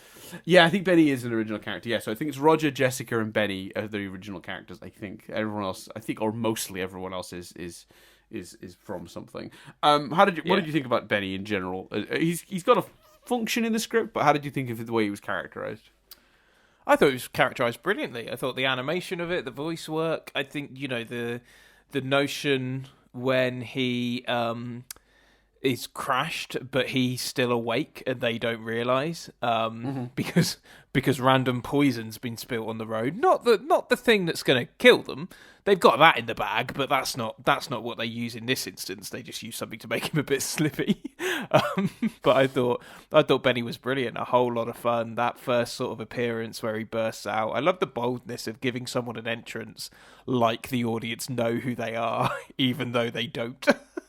I thought that was brilliant. Yeah, loved it. Also voiced by Charles Fleischer, who voices Roger. Oh, nice. And what's funny about that is, don't think he wore a big car suit to the set for that one, so... Hypocrite. Inconsistent, Charles. He also actually, funnily enough, voiced one of the Weasels as well. So what I think I like about the Weasels is that at one point, the Weasels, one of which voiced by Charles Fleischer, was chasing Roger, voiced by Charles Fleischer, who was escaping in Benny, voiced by Charles Fleischer. That's brilliant. I enjoy that. When you were Googling the Weasels, actually, Chris, did you find out? Did you happen to stumble across any information about what they were originally planned to be? No. So they were originally going to be 7 of them, and they were going to be sort of like a dark parody of the 7 dwarves. So greasy, sleazy, wheezy, smart-ass, psycho, stupid, and slimy. So does that mean they're original as well, then? Yes, I was just thinking that. Right. To be fair, yeah, the Weasels are also original. I completely forgot about that. Yes, they are. Right. So, funnily enough, the ones that stayed in were, I think, Greasy, Sleazy, Wheezy, and Smartass. And the hilarious thing about that is, obviously, Smartass, for obvious reasons, is not something Disney can put on like merchandise and in text, in books and stuff. So they rename him Smart Guy or Wise Guy in most official material. But they were cut down to 5 because just cost. It was just too expensive to be animating so many characters. Apparently, Judge Doom was going to have a vulture on his shoulder for the entire movie. And he was going to have a jewelry that was made up of kangaroos for the joke of a kangaroo court. But all of that was dropped because it was just too expensive. But I thought Nothing would say this character's actually a cartoon villain, like him having a vulture. Yeah. Yeah. What did you think then? So the question I had for you that occurred to me while you were in the toilet, the will. What do you think of the will as a plot mechanism? The idea of it disappearing ink and stuff. Yeah, again, it's one of those things that as an adult, you know what's coming with it. You know the notes written on the will. You know it's disappearing ink. It's a little bit at the end, like I'm sure there was an easier way of discovering that than just being like, oh, the ink reappears at some point. That's the joke. It's like, the timing of this is phenomenal. What, has he just finished writing his will? Which maybe he's doing that at the bar before, Bob Hoskins' character appears. Yeah, I thought that was fine. I thought that was very noir. It was, it was good. Yeah, I thought it was pretty good too. I mean, it's one of those things where it is a bit slightly contrived, but like, I like that it's on the piece of paper Roger has had the entire time, because it's like properly established. Yeah. We knew it was on Acme before he died, and we also get the story from Roger early on that he went there to talk to Acme, but couldn't find him, so wrote the note on a piece of paper that he found. Like, all of those elements are set up really early, so when it turns out it's the same piece of paper, it like makes perfect sense. You sort of understand the sequence of events really easily. So I think I thought that was a pretty clever reveal as well. I had two similar kind of questions for you. Well, one's a discussion, so I'll save the discussion. But a question: did it blow your mind that so afterwards, especially the line at the end, where they talk about the fact that they don't know who the Toon of Judge Doom is. So I Googled that, like, expecting a million kind of theory websites being like, maybe it's this Toon, maybe it's that Toon. No, it's clearly just an original Toon.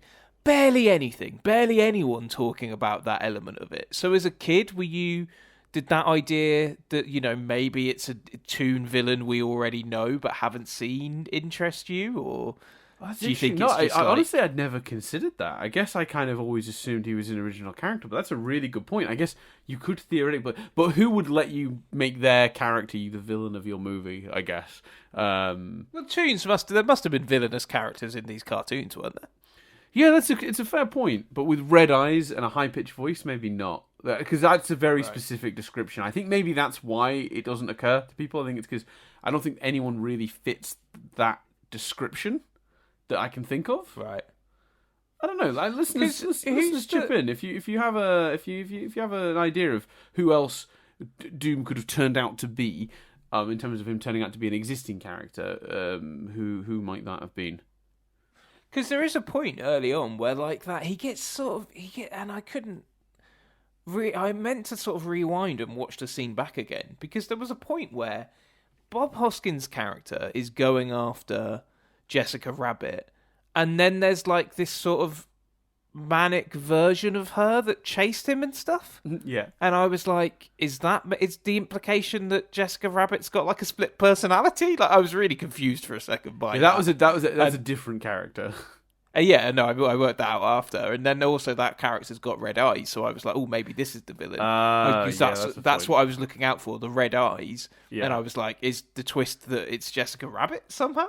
There was a draft of the script where Jessica Rabbit was indeed the villain, and there was another draft where someone else turned out to be the villain as well. Maybe Maroon. I can't. It's in the trivia. I'll come to it later, I guess. I'll remember who the second one was. I think the Jessica-Roger relationship plays out so sweetly that it really does work, that not being the case. Yeah, 100%. Like that whole "I'm not bad, I'm just drawn that way," which is like one of the most iconic lines in this entire movie. In fact, I think it was like voted as one of the best lines from a movie, like on like Empire magazine did like a top 100 quotes from a movie. It was like number 3 or something. "I'm not bad, I'm just drawn that way." It's a great line. It really is. It sums up her character so well. It's just a very clever piece of writing. Before we triv, we should discuss Eddie and Dolores's relationship, which I think because Dolores is a weirdly underserved character in this movie. I almost have a slight criticism on that front. I wish Dolores got more to do in this movie. But yeah, how did you feel? Because you're our resident romantic storyline guy. You love a good romance. How did you feel? I liked it, but like you, I think she and their story is a little underserved. You can put the pieces together, and maybe as a kid you're not interested in that story, but the pieces of his brother's death affected him, and it made him distant, and he needs to find his humour, and once he's found his humour he can find his way back to her, and they clearly both still love each other all along. All of that stuff, you can put it together, but I think they could have made it a bit more overt. Just a scene where they, maybe when she's running away from him after he's with Jessica Rabbit, and she's like, I know what happened was a tragedy, but I lost him too, and I lost both of you, or some shit like. Do you know what I mean? You could put anything in there, but I don't think you need to make it a big thing. It's a kids' film, and they probably went. I'm not sure how much kids will give a shit, but you could have chucked a few lines in, which just made it a bit, made it there a bit more. But then again, maybe it's good that it's subtle. I don't know, but I think to have the big reunion moment, you need to give it a bit more. I think. Yeah, I think it would have been nice. I think maybe to have her more involved in the rest of the plot. Like, you don't have to do with her what they do with Jessica. So with Jessica, there's a chunk of the movie where you're supposed to suspect Jessica could be involved in the crime, right? So you can't have Jessica knocking around with Eddie. That doesn't make sense. Like, because then she just explained that she wasn't involved. You can't. So she has to be sort of, being all mysterious, and you had to catch glimpses of her, but not actually get to talk to her for a chunk of the film. But there's no reason for Dolores to not have several conversations, with Eddie, and be more involved in the actual. And I know obviously it doesn't make any sense that she'd be running around investigating it with him as such, but then they do find a couple of good excuses to get her to come see him. Like, he borrows her camera, like, to take the pictures initially. Like, she comes to help him when he's on the run with Roger. Like, they meet at that theater, and they have a pretty good conversation there. I just wish, basically, she's just not really present in the third act. So I just wish maybe they'd find one more way to get her in the third act. I think one more scene between the two of them really would have helped. Because the last time we see her before the very end of the movie is her, if I'm not mistaken, and I could have the order of this wrong, so correct me if I'm wrong, Chris, but I'm pretty sure it's when she gets annoyed at him because she's seen him with Jessica. Or is that... No, that's much earlier in the movie, isn't it? No, that's earlier than her then helping him. Right. Yeah. Okay. Roger and I think the theater is the last time we see her before the end. Yeah, and it's a big gap. She could have been there, couldn't she? She could have been in... I think she could have been in that last scene. And then there could have been a moment where they both think it's over, when they look at each other and sort of admit their feelings or say sorry, or... Yeah. She could have... Rather than Eddie having to find the box of the things that make... the holes that make stuff disappear, that thing. Rather than Eddie finding that box, maybe she chucks him one of those things, or, And maybe she does something to remind him that he can be, like, Dolores is the one who finally, like, nudges him into being funny to make the weasels laugh. Because that scene's great. Which would make... But the scene where Eddie decides that he can win by making the weasels laugh and turns to his old comedic ways is great. He, very creative use of all the Acme stuff. He stands on, like, a rake and it, like, smacks him on the head, and then he rolls forward, and he has that, that thing with the glove on the end, like they use... he uses that in the fight, actually, but it's that mallet that actually has a boxing glove pop out of it on a spring. Like, all of that stuff in there is great. But, like, when he does his little song and dance, I mean, it wouldn't have been great if that had been inspired by her. Like, she says to him something that encourages because you could have even made it a bit clearer what was going on with the weasels. You have her go, is there not a way to defeat these? Only if you make them laugh. Well, you can be funny. You've made me laugh 1,000 times. Sweet moment, and then he goes into the song. Yeah, no, 100%. That would have been. I think that would have been a small, but I think potential improvement that they could have made. But I don't think it's a big issue. It mostly works. It's just one extra scene or one extra moment between them. Something in the third act where she's very lacking in presence in the movie probably would have helped push that. I also wanted to ask you, Chris, if you thought the explanation for patty cake was satisfying, because I remember feeling, at least on one or two of my watchings of this over the years, that maybe that doesn't really cover it.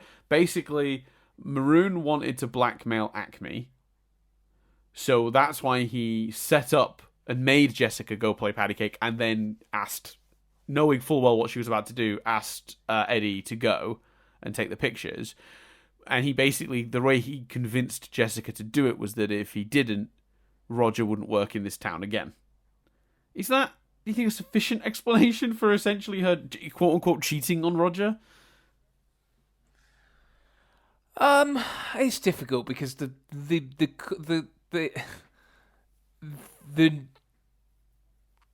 mystery, the scandal, the truth is so wrapped in kind of noir parody that it is obviously a little bit ridiculous anyway. Right. And the fact that it's playing patty cakes is so odd.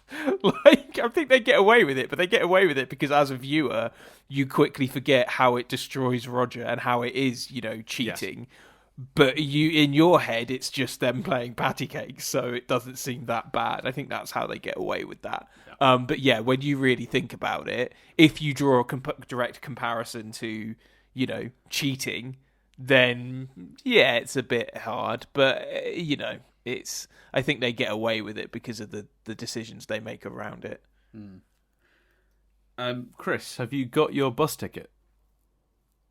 Oh, I do. Yeah, no, I've got it here. It says, It says I didn't know where we were going, but the bus ticket at least says one-way return to Nitpick Corner. Is that where we're Nailed going? It. Yes, yeah, exactly. That's where I am. I'm glad you've got on the bus and you've come and joined me. I'm on my way, baby. Oh, love it. So I've got a quick question for you, Chris. The big device that sprays the dip and is going to go in and destroy Toontown. When you pull the lever, it starts to swing to the left, and when you pull the other lever, it starts to swing to the right. Yeah.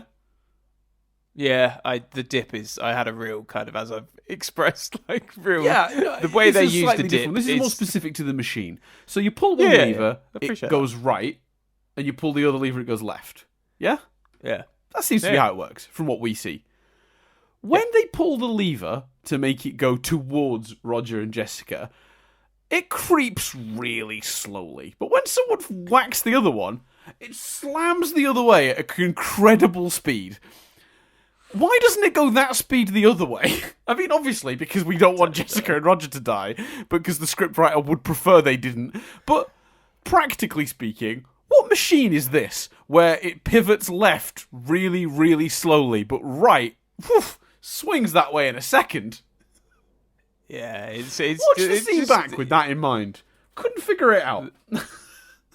The dip is the ultimate. It does whatever they need it to do. I will say that Doom's sort of like deaths are both horrifying. Like getting flattened by the steamroller is one of the grossest things I've ever seen.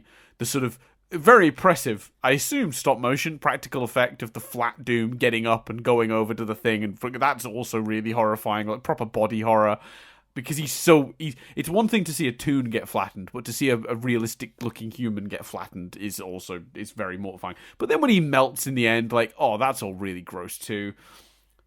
Just really gross. Yeah, it's so effective. And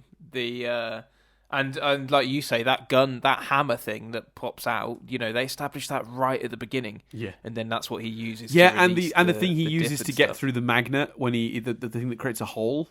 He uses that as well. Is also set up, yeah. Yeah, they set up so much stuff. Like, even that... what's amazing about this movie is it even pays off that he couldn't get stars over his head in the opening scene of the movie. So, for anyone who doesn't remember, the opening scene of the movie, they cut the scene because Roger blew his line and he had birds going around his head instead of stars.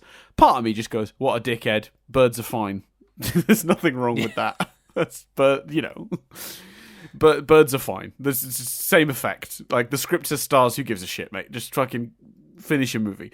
But anyway, they even pay that off. In the end, when Roger gets hit on the head, he goes, hey, look, stars. I finally got stars.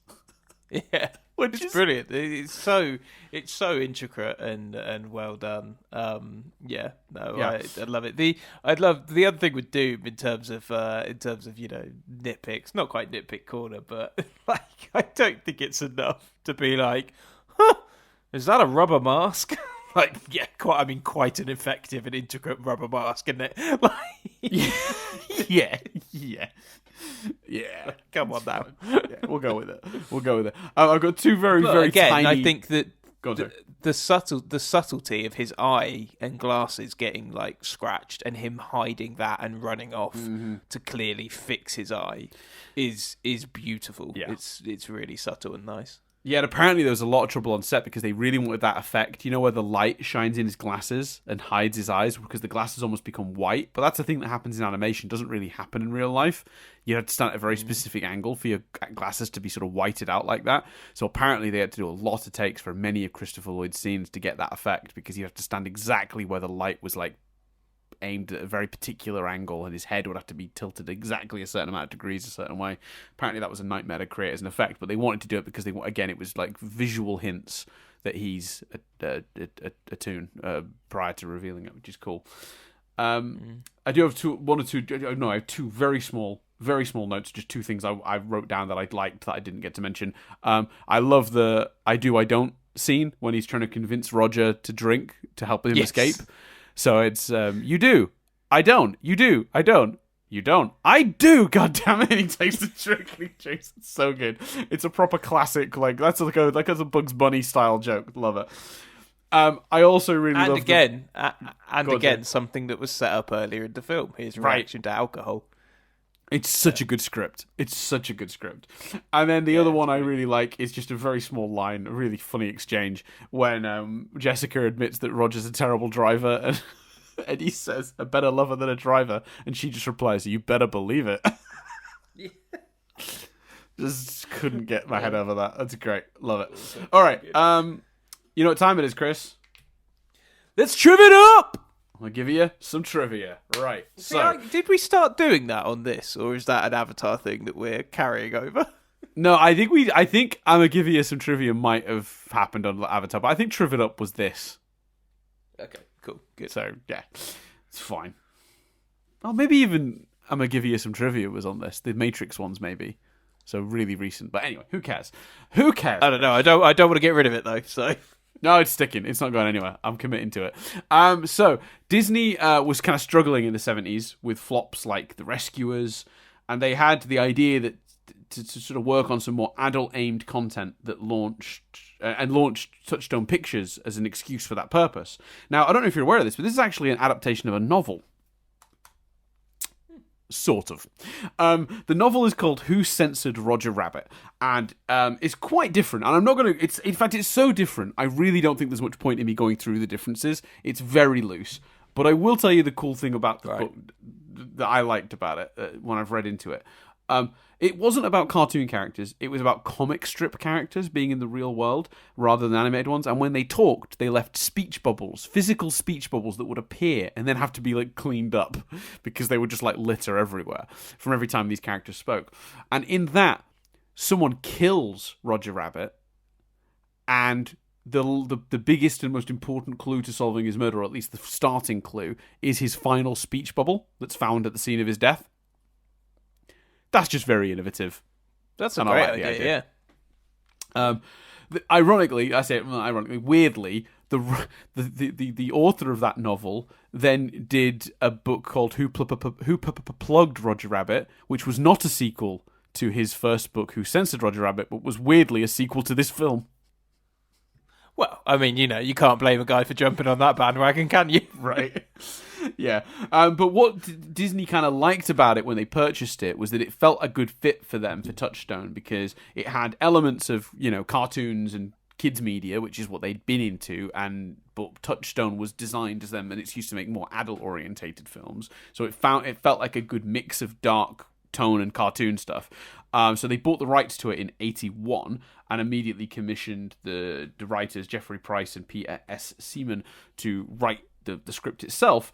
But it took several years to get it made. Basically, initially they wanted Zemeckis was like one of the first names coming up, but Disney looked at his two films that he had at the time, I Want to Hold Your Hand and Used Cars, and didn't feel he was like talented enough essentially to pull off Roger Rabbit. And that ended up meaning that the script got shelved for a few years.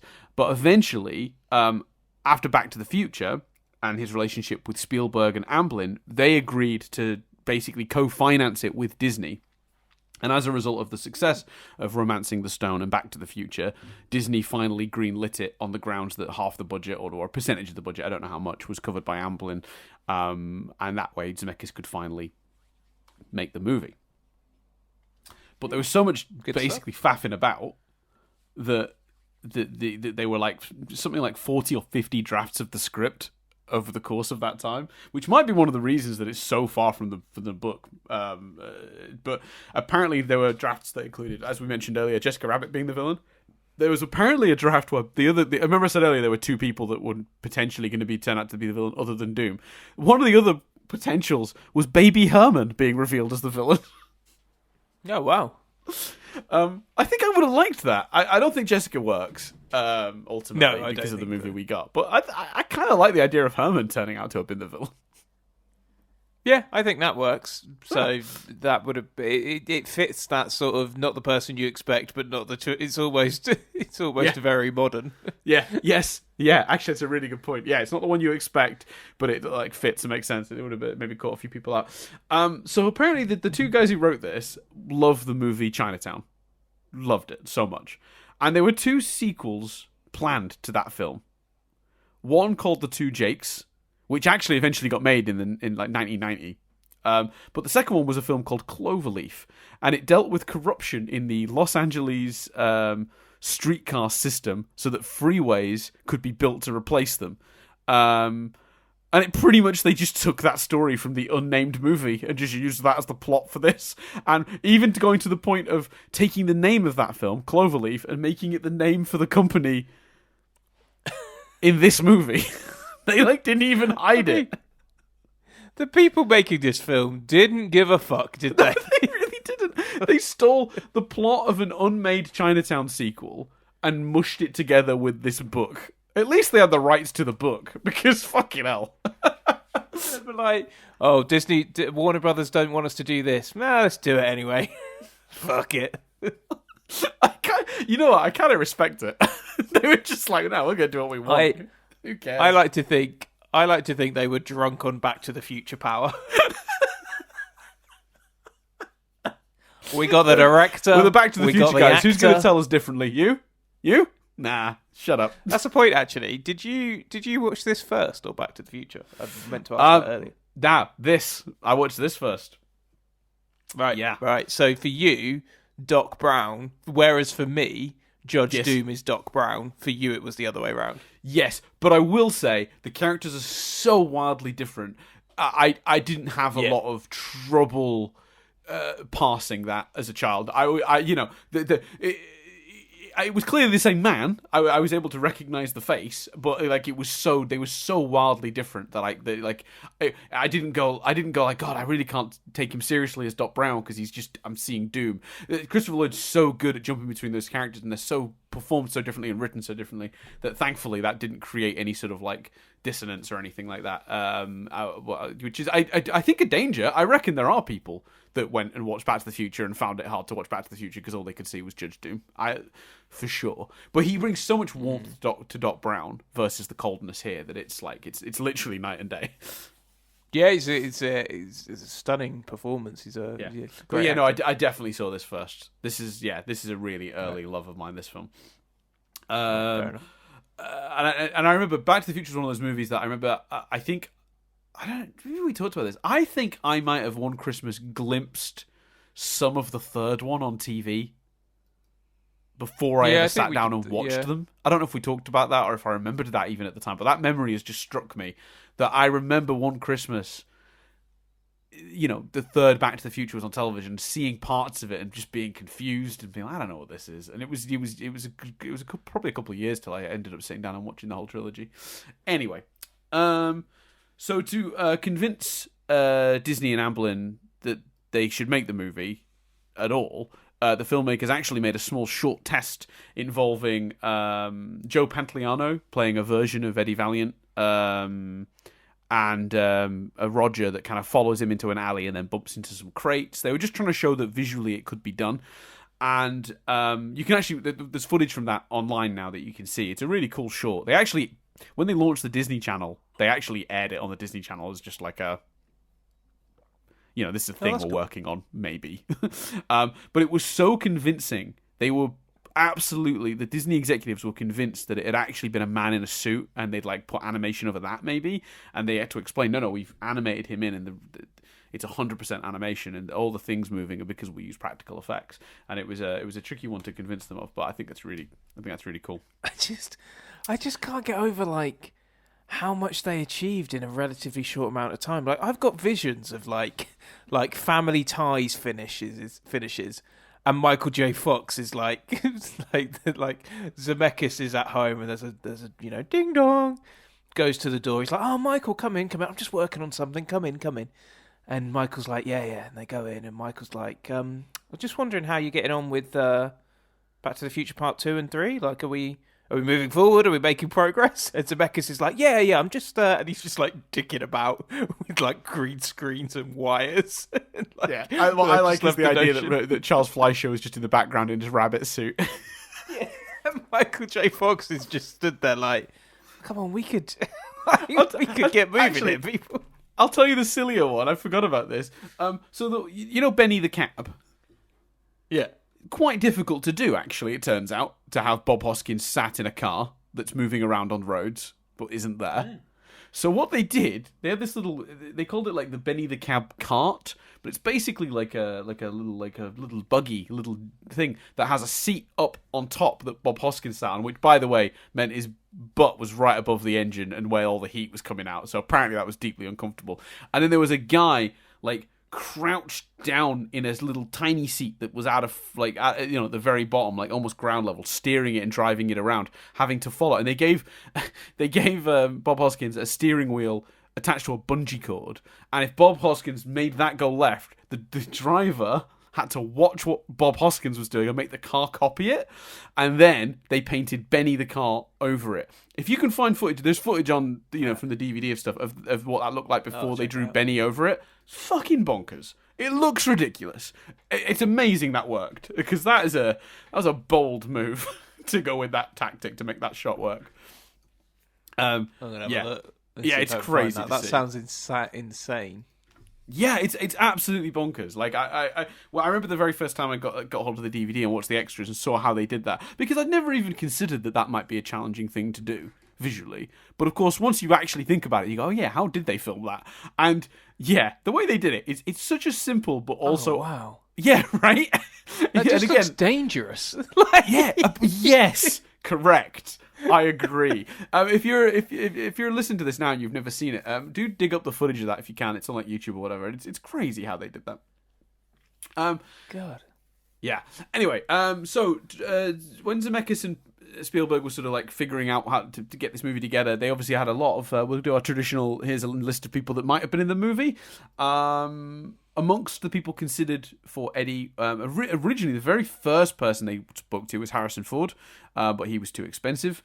They did talk to Chevy Chase, but in the end he wasn't interested. So apparently they reached out to Bill Murray, who, as far as they were aware, turned it down. But years later, he would read in a newspaper Zemeckis talking about the fact they wanted Bill Murray to do it, and apparently he was dismayed so much when he read this, he screamed out loud in public. I guess he'd enjoyed the movie and was really annoyed that he'd had the chance to be in it and had not. That's hilarious to me. I'm not trying to be a dick here, but because Bill Murray, absolute legend. Yes. But if you gotta choose not to have an agent, right? Yes, correct. So sometimes that's gonna go wrong. There is discussion about whether the message just never reached him, as being an explanation for that. I don't know. So the other names included were Robert Redford, Jack Nicholson, Eddie Murphy. Apparently, Eddie Murphy claims he was offered it and turned it down. Although I couldn't, other than his claim, I couldn't see any evidence that he was actually offered the role. But maybe that's true. Sylvester Stallone, Wallace Shawn, Ed Harris, Charles Grodin. Of those names, I guess Bill Murray might be the best. Or actually, you know what? I don't think Bill Murray would have worked. I think he'd have played it too like a comedy. I worry he would have been too grumpy to make the switch at the end work. I can't imagine anyone in the role, but I can't imagine anyone but Bob Hoskins. I read, I can't remember if you said it there, but John Cleese, which I think would have been interesting as well, or maybe John Cleese was considered for. No, John Cleese was considered for Judge Doom. He's in my next bit of trivia. Yeah. So yeah, out of all of them, Murray is the one I'd want to see, but there's no Bob Hoskins is Bob Hoskins, and it's Bob perfect Hoskins, for this. Bob Hoskins. And for those who aren't aware, obviously, he sadly passed away about 2014. What an absolute legend! Honestly, looking into this film and seeing what a great sport he was with all this, and like. You'll hear in the trivia some of the stuff that he's just an absolute hero. I love him. I love him to bits. He's a very talented man, and by all accounts, a very nice man too. So before obviously figuring out that, that Zemeckis wanted to work with Christopher Lloyd again for Judge Doom, they considered some other options. Tim Curry auditioned, but was deemed way too scary. The studio mentioned John Cleese, and that was a thought. But apparently, in the end, they decided that they couldn't see someone from Monty Python playing scary convincingly, which I think is unfortunate, because I think that would have potentially been good too. Obviously, Christopher Lloyd is incredible, and I wouldn't have it any other way. But I don't think John Cleese would have been terrible. No, I'm not being funny, but there's enough. Basil Fawlty is not too far away from being fairly villainous. Like, right. I think he could have done scary, but I suppose that's the problem. The Basil Fawlty, whenever he gets worked up and angry, there's humour in it, and you're laughing at him, which probably makes it even, the producers are probably going, well, when he's tried to do threatening before, but not him, it's just the character. A character he's done in the past that's tried to be threatening has come across comical. Yes. So that probably Basil Fawlty didn't help their, case. Yeah. Agreed. Interesting one was, before they offered it to Lloyd, they did offer it to another person. Like, actually, you can have this role. That was Christopher Lee, and he turned it down. I think he'd have been good as well. I think that would have been good. I like Christopher Lee a lot. Would he have been as good as Lloyd? Who knows? But I tell you what, he'd have done a cracking job. Other people apparently originally considered include Roddy McDowall, Eddie Dezane. I don't know who that is. But and then the final one, Sting. They thought about Sting. So there's a bit of trivia that I was unable to verify, so it's not in here. But apparently they asked Sting to write a song for this movie. But at that point, Roger was dying in the end of the movie. So he wrote this sad song about Roger dying or something. And then they changed the script, so they just told him, nah, thanks, we don't need it. So apparently he just stuck it as the first track on one of his albums. Now, I don't know if the song was overt about it being, Roger the Rabbit dies. I doubt it. It was probably a subtle song about, a death or a loss or something. So that's why it worked. I wonder if that's true, because I read that at least twice looking into the trivia of this movie, and I couldn't verify which exact song, which exact album. I hope that's true. I just love, because, that's fairly funny when you think about, Sting now. But Sting now is sort of, played, he's sort of spoofed himself in Only Murderers in the Building. Sting's got a sense of humour. It's even funnier when you imagine 1980s Sting. Do you know what I mean? Just appears behind them, starts singing a song. Apparently, okay, so it was going to be played at Roger's funeral at the end of the movie. And it's the song The Lazarus Heart, which did end up as the first track on one of Sting's albums. Now, the song's here. I'm not going to play it because of copyright and stuff. But at some point, I'm going to have a listen to that and see if there's I'm curious if that's true. I don't know if that's true, but yeah, there you go. Some of these apocryphal tales go around Hollywood, and it's so hard to know what the truth is sometimes, isn't it? Anyway, it's basically looking at the lyrics. Oh, no, I mean, this is, He looked beneath his shirt today. There was a wound in his flesh so deep and wide. From the wound a lovely flower grew from somewhere deep inside. He turned around to face his mother to show her the wound in his breast that burned like a brand. But the sword that cut him open was the sword in his mother's hand. I mean, I'd like to imagine he changed the... do you know what I mean? Maybe the melody was the same, but... I'm not sure. I feel like I'm not sure it applies. Looking up the lyrics was a genius idea, by the way. I didn't even think of that. That's a good move. Every day another miracle. Only death will tear us apart. To sacrifice a life for yours, I'd be the blood of the Lazarus heart. The blood of the Lazarus heart. I feel like he tweaked it. So in that version, Roger sacrificed himself for Jessica. It was, I believe, my understanding of it. So that it does sound like it's a character who died sacrificing himself. So yeah, maybe there is truth to it. Who knows? That's true. Anyway, so the film's original budget was supposed to be about $50 million, but Walt Disney were like, no, we can't. So they greenlit it when they got the budget down to about 30. So it cost about $70 million to make. Wow. It was at the time the most expensive movie ever produced. And the amount of people that worked on it because of the animation and stuff meant it was also the longest on-screen credits a film had ever had to have. But it did make $330 million in box office. So the $70 million was definitely recouped. And then obviously that's before you even get to a world of VHS. Because obviously, 87... right on the cusp, like perfectly positioned to be a big seller on home video, sort of 5 years later or whatever, when that became more common. They made all their money back for sure. Everyone profited from this situation. Oh god, yeah.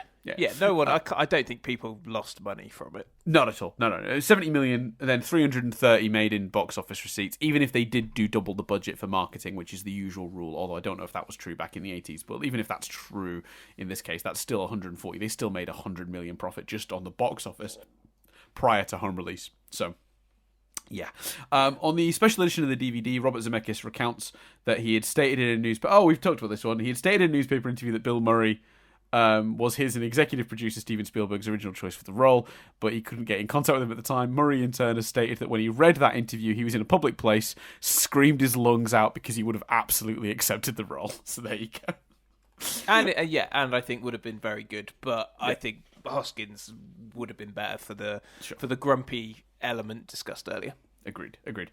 So the film's title is a question, but it doesn't actually have a question mark in it because apparently that's considered bad luck in the industry. I don't know why, but there you go. Learn something new every day.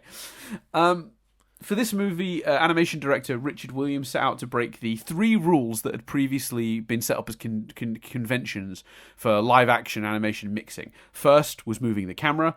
As you know, they wanted to do that so the tunes actually looked like they weren't just pasted on flat backgrounds, but were actually moving around in scenes. Second, using lighting and shadows to an extreme that was never before attempted to give them depth and sort of a 3D look. I don't know if you noticed, but the characters in this do often feel and look 3-dimensional, even though they're not. And any frame of this movie, you just pause it and you can look closer. You'll see it's really heavy use of shadow that helps give that effect.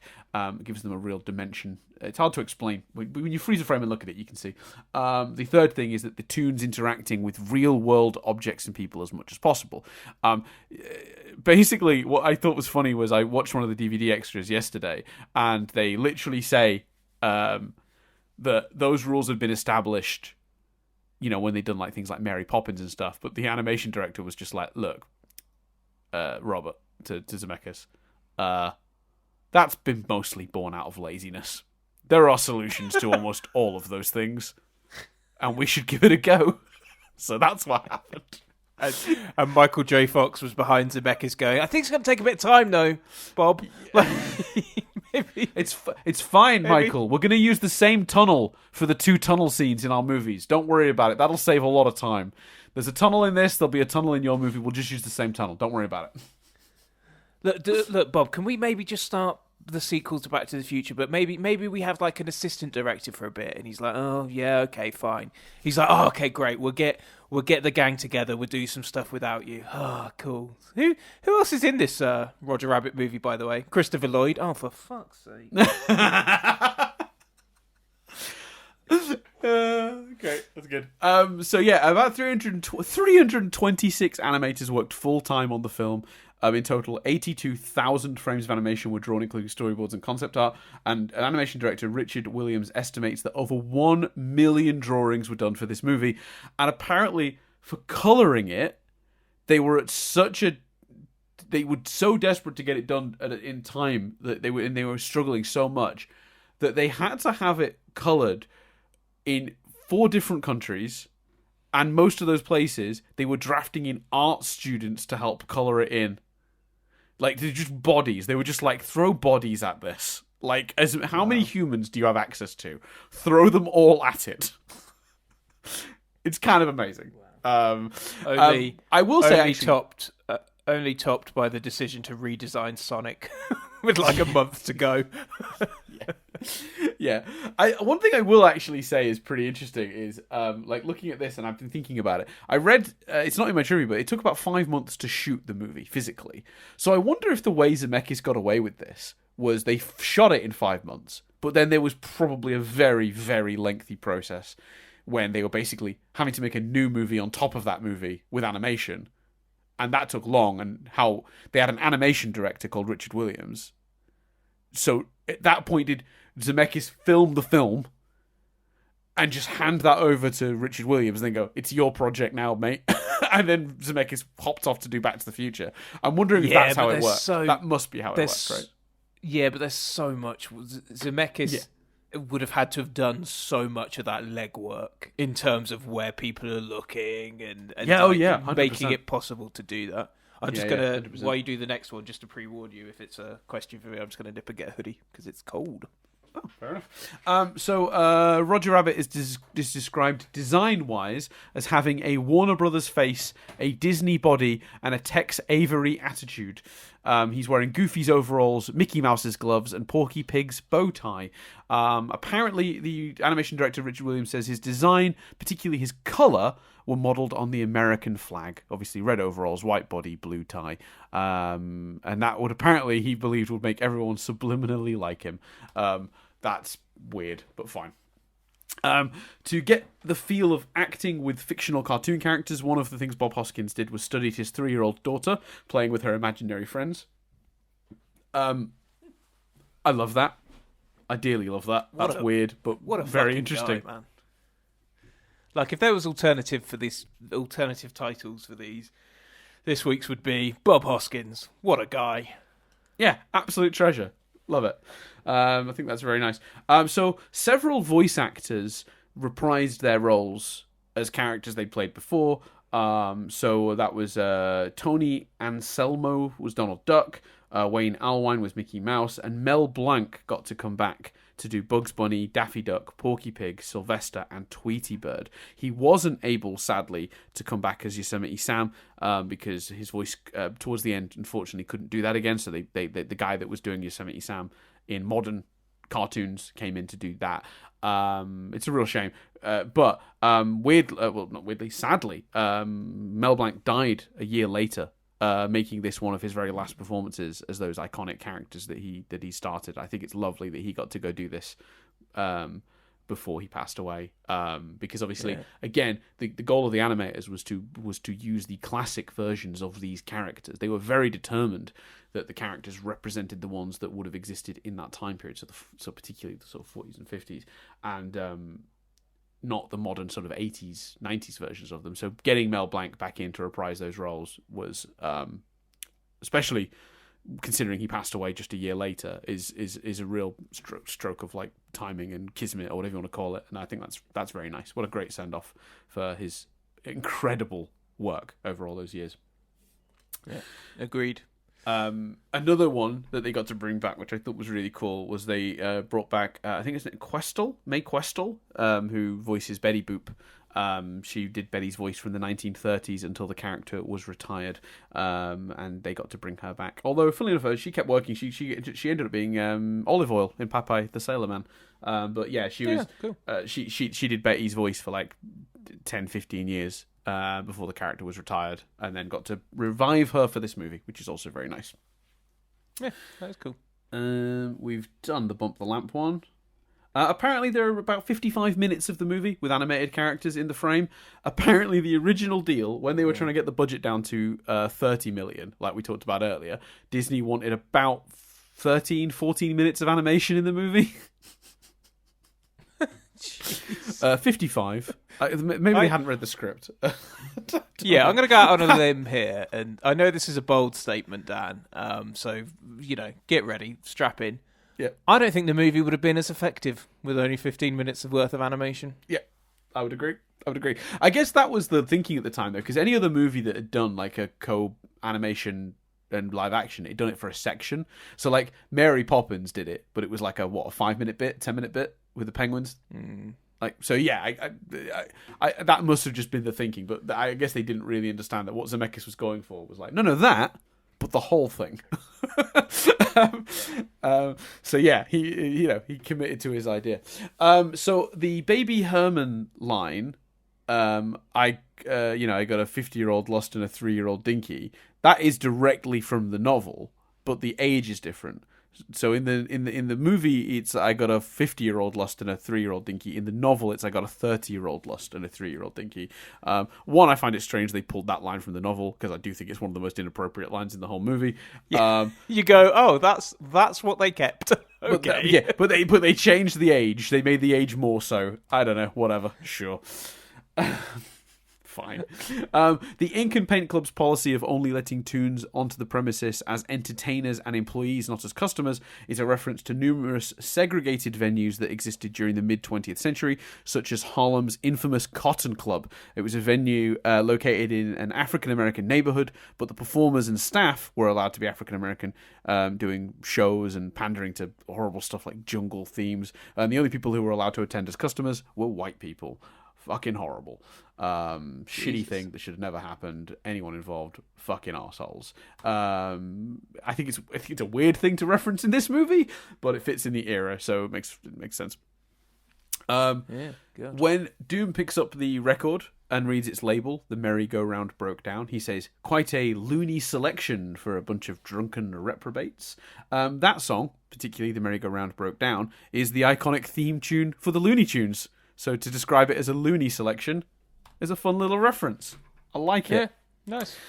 A weird thing, Robert Zemeckis, good old Bobby Z, he had quite a lot of sway following Back to the Future, and with Spielberg and Amblin in his corner, and he managed to negotiate a deal where he had final say on the final cut of the movie. Wow. This proved... Which I imagine was quite rare at the time. Very rare at the time, and proved incredibly useful because Disney shat themselves when this movie was finished. They did a test screening. I'd imagine so. Yeah, they did a test screening for 18 and 19-year-olds who all walked out. Fuck it up. Which didn't give Disney a huge amount of confidence. On top of that, they were deeply concerned, particularly about Jessica Rabbit. They did not think that was... I mean, it was done through Touchstone, so they had distance, but they still didn't think Disney should be involved in anything that resembled Jessica Rabbit. Wow. But they approached Zemeckis and asked him to make changes and remove things, and he just went, nah. Because he didn't legally have to, and he was like, I'm not changing a thing. We talked about this when we did Back to the Future, but I do love Robert Zemeckis. Both an absolute bastard and an absolute boss, and I love it. Yeah. But only because it worked. Do you know what I mean? Only because the film's amazing. That could have gone the other way easily. Yeah, it really could have. But yeah, Disney were not happy, and it paid off in the end, obviously. You got to sometimes trust the creatives. They know what they're doing. They do. Yeah, completely. So this is a fun one. Bob Hoskins said that for a few weeks after seeing this movie, his youngest son wouldn't really talk to him, and when he finally asked why, his son said that he couldn't believe his father would work with cartoon characters like Bugs Bunny and not let him meet them. Oh, that's very cute. That is cute. I like that a lot. Again, if you're taking anything away from this podcast, Bob Hoskins, legend. Christopher Lloyd, Bob Hoskins, what a guy.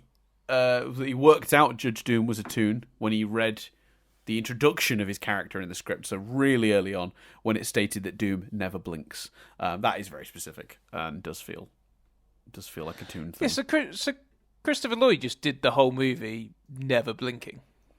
Yeah. That's amazing. It's quite impressive. I mean, yeah. You've got to really struggle to maintain that, I think. Completely. Apparently in an early version of the script, they also revealed that on top of killing Eddie's brother and doing all of the crimes in the movie, they were also going to reveal that it was Judge Doom that was responsible for killing Bambi's mother.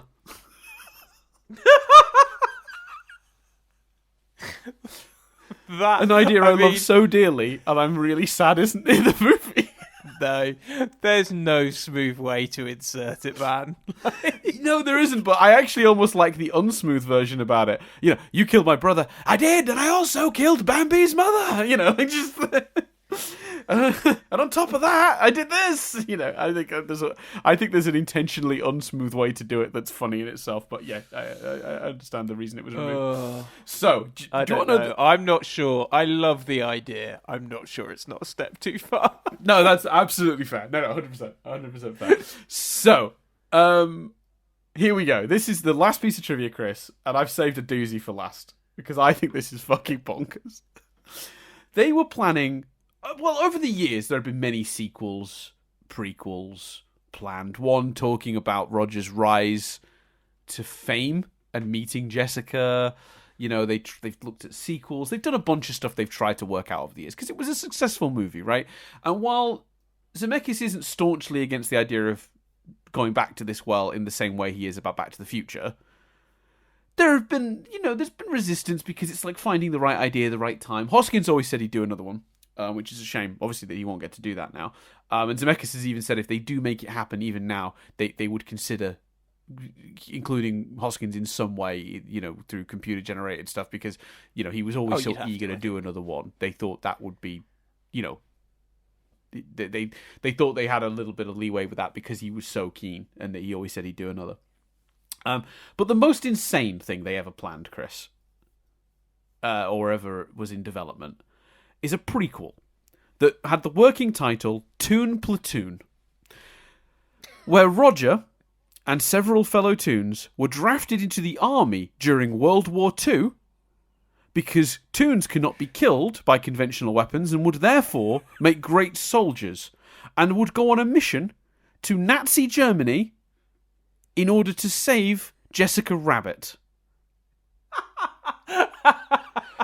No, I'm not finished, Chris. Whose maiden name was revealed in the script as Krupnik. I guess the implication being that she may have been Jewish. Now, wow. This project never got out of the development stages. Now, you're probably thinking, yeah, no fucking shit. But let me tell you, Chris, the reason it got pulled from development is not because that's an insane fucking idea for a movie, like outright bonkers. The reason that didn't get off the ground is because Steven Spielberg didn't feel comfortable satirizing the Nazis or doing storylines involving the Nazis again following Schindler's List. So if Spielberg hadn't made Schindler's List, Chris, we may have gotten this fucking movie. What is that? As if anyone would have gone, oh, come on, Steven. It's a bit similar to Schindler's List, isn't it? Let us do the Nazi Roger Rabbit sequel. Come on. What a party pooper. Bloody hell. I mean, like, in every sense of the word, has there ever been a film less animated than Schindler's List?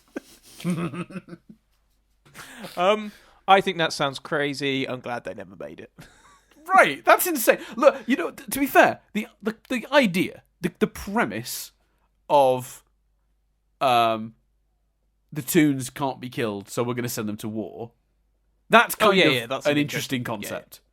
Yeah. And I think without the actual context of an actual war that really happened, you might be able to do a movie where Toons are getting drafted, because, and that's part of the plot. You because this movie does deal with dark themes alongside the silly Toons, and that's one of the things we've complimented this movie. So the actual concept of Toons being drafted for war because they're indestructible is fine. I think the problem is making it a war that really happened. Right? But the thing is, even the real world in this is a fictional world. Do you know what I mean by that? Yes. Like, yes. So I think it's just like it's merging it too close with reality. Yeah, it's a fictional world where LA has the best public transport on the planet, which is a great joke because LA famously has the worst public transport on the planet. It's a great gag. Yeah. I also love that he asks for those kids for a cigarette. That always makes me chuckle. He gets on the back of that tram with like kids that appear to be like between 6 and 11. I can't even figure out how old they are. But he's like, "You got a cigarette?"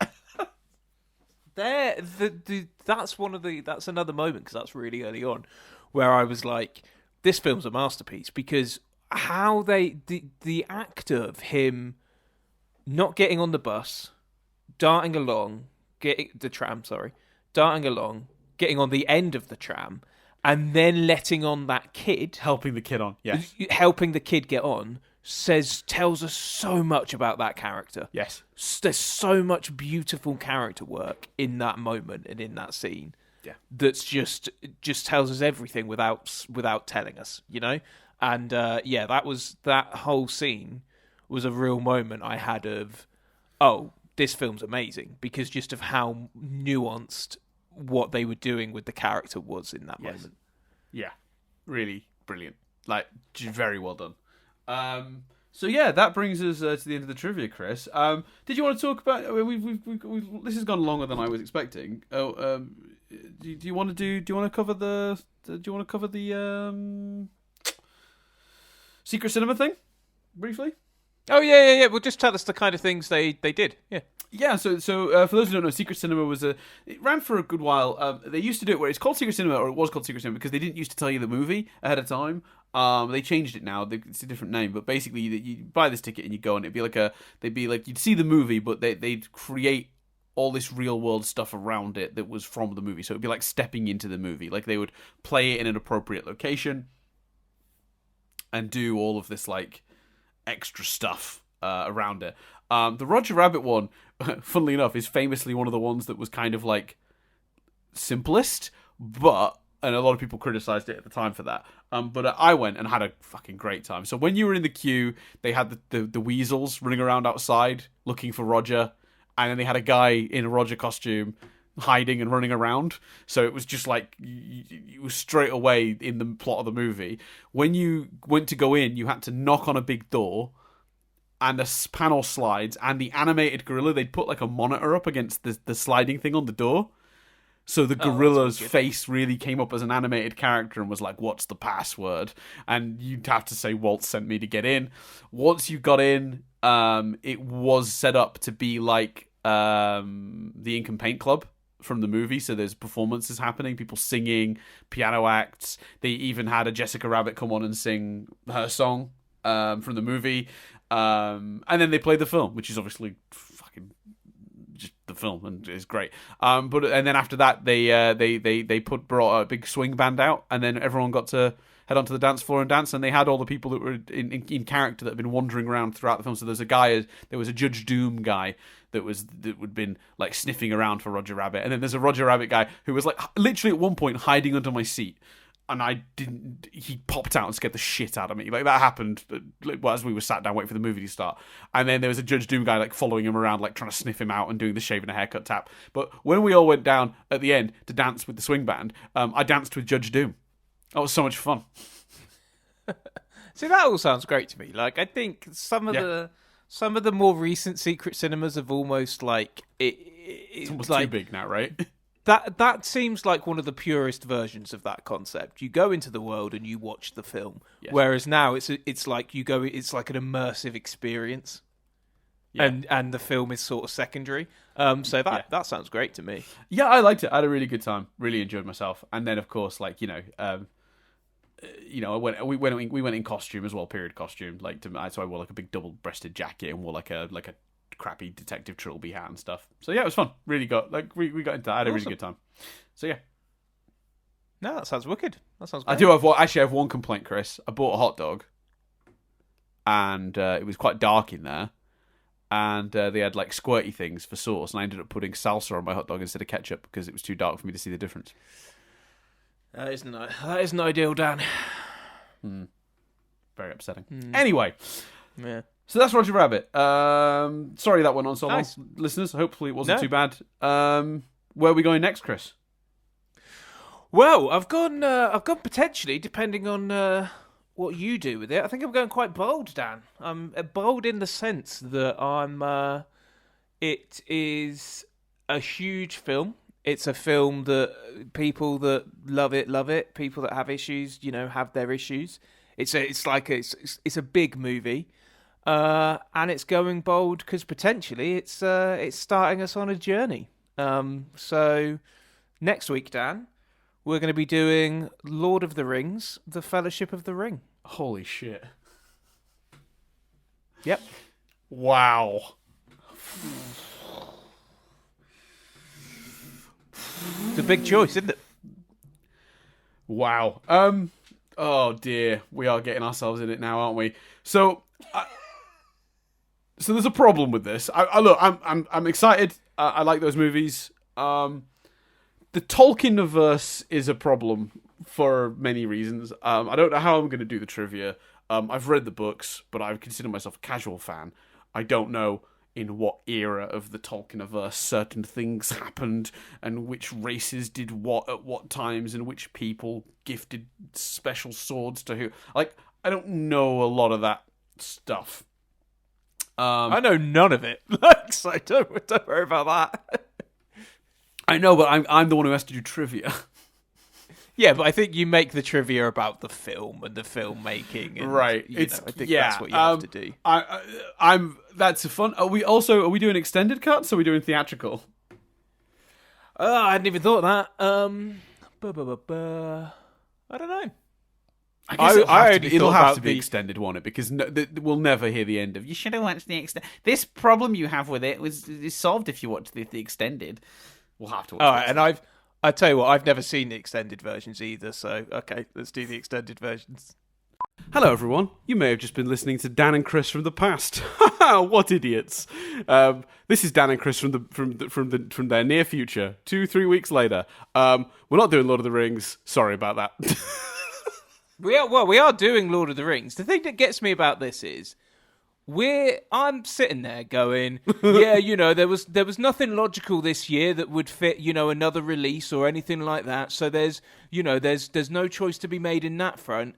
And then I proceeded to pick the choice that fits those criterias because obviously of the Rings of Power or whatever the fuck it's called, Amazon TV series, Lord of the Rings is literally the choice for this season that we should be doing in terms of, picking a trilogy. Pick a trilogy that has a thing coming out alongside it. So, because obviously last year the trilogy we chose was The Matrix, as the new Matrix film came out.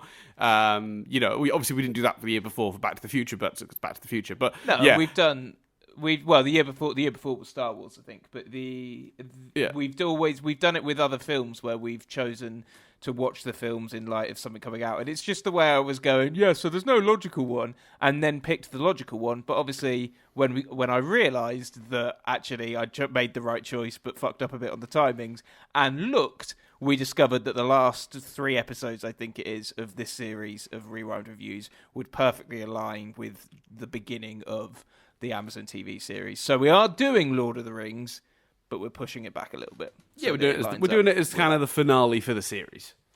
So there you go. So that's so we end on a trilogy, and it's closer to the air date of that. So yeah, Lord of the Rings fans, it's coming. But next week instead, I chose Liar Liar. Because I realised that by moving the trilogy, it was kind of taking a choice away from Dan. So I chose a film that I knew was also on his list, and we'll talk more about that choice next week for Liar Liar. There you go. Thanks everyone for listening. There you go. Bye. But this week, it's only an hour and 40-minute movie, and we managed to talk for 2.5 hours. So, yeah, we should definitely crack on. So thanks everyone for listening, and we'll see you all next time. I've been Dan Doolan. I've been Chris Billingham. And come back in a week's time when we sit down to review Lord of the Rings, The Fellowship of the Ring. See, that's the thing. I was trying to get to a point where I started it because I that's not the outro on this one, Dan. Oh shit! It's not. Talk about not being warmed up. To be fair, Chris, the tradition seems to be that we always forget that that's the case and have to correct. Well, that's true. So I think this is well on point. All right, I'll let you lead in. I've been Chris Billingham. I've been Dan Doolan. And this review has been Rewound.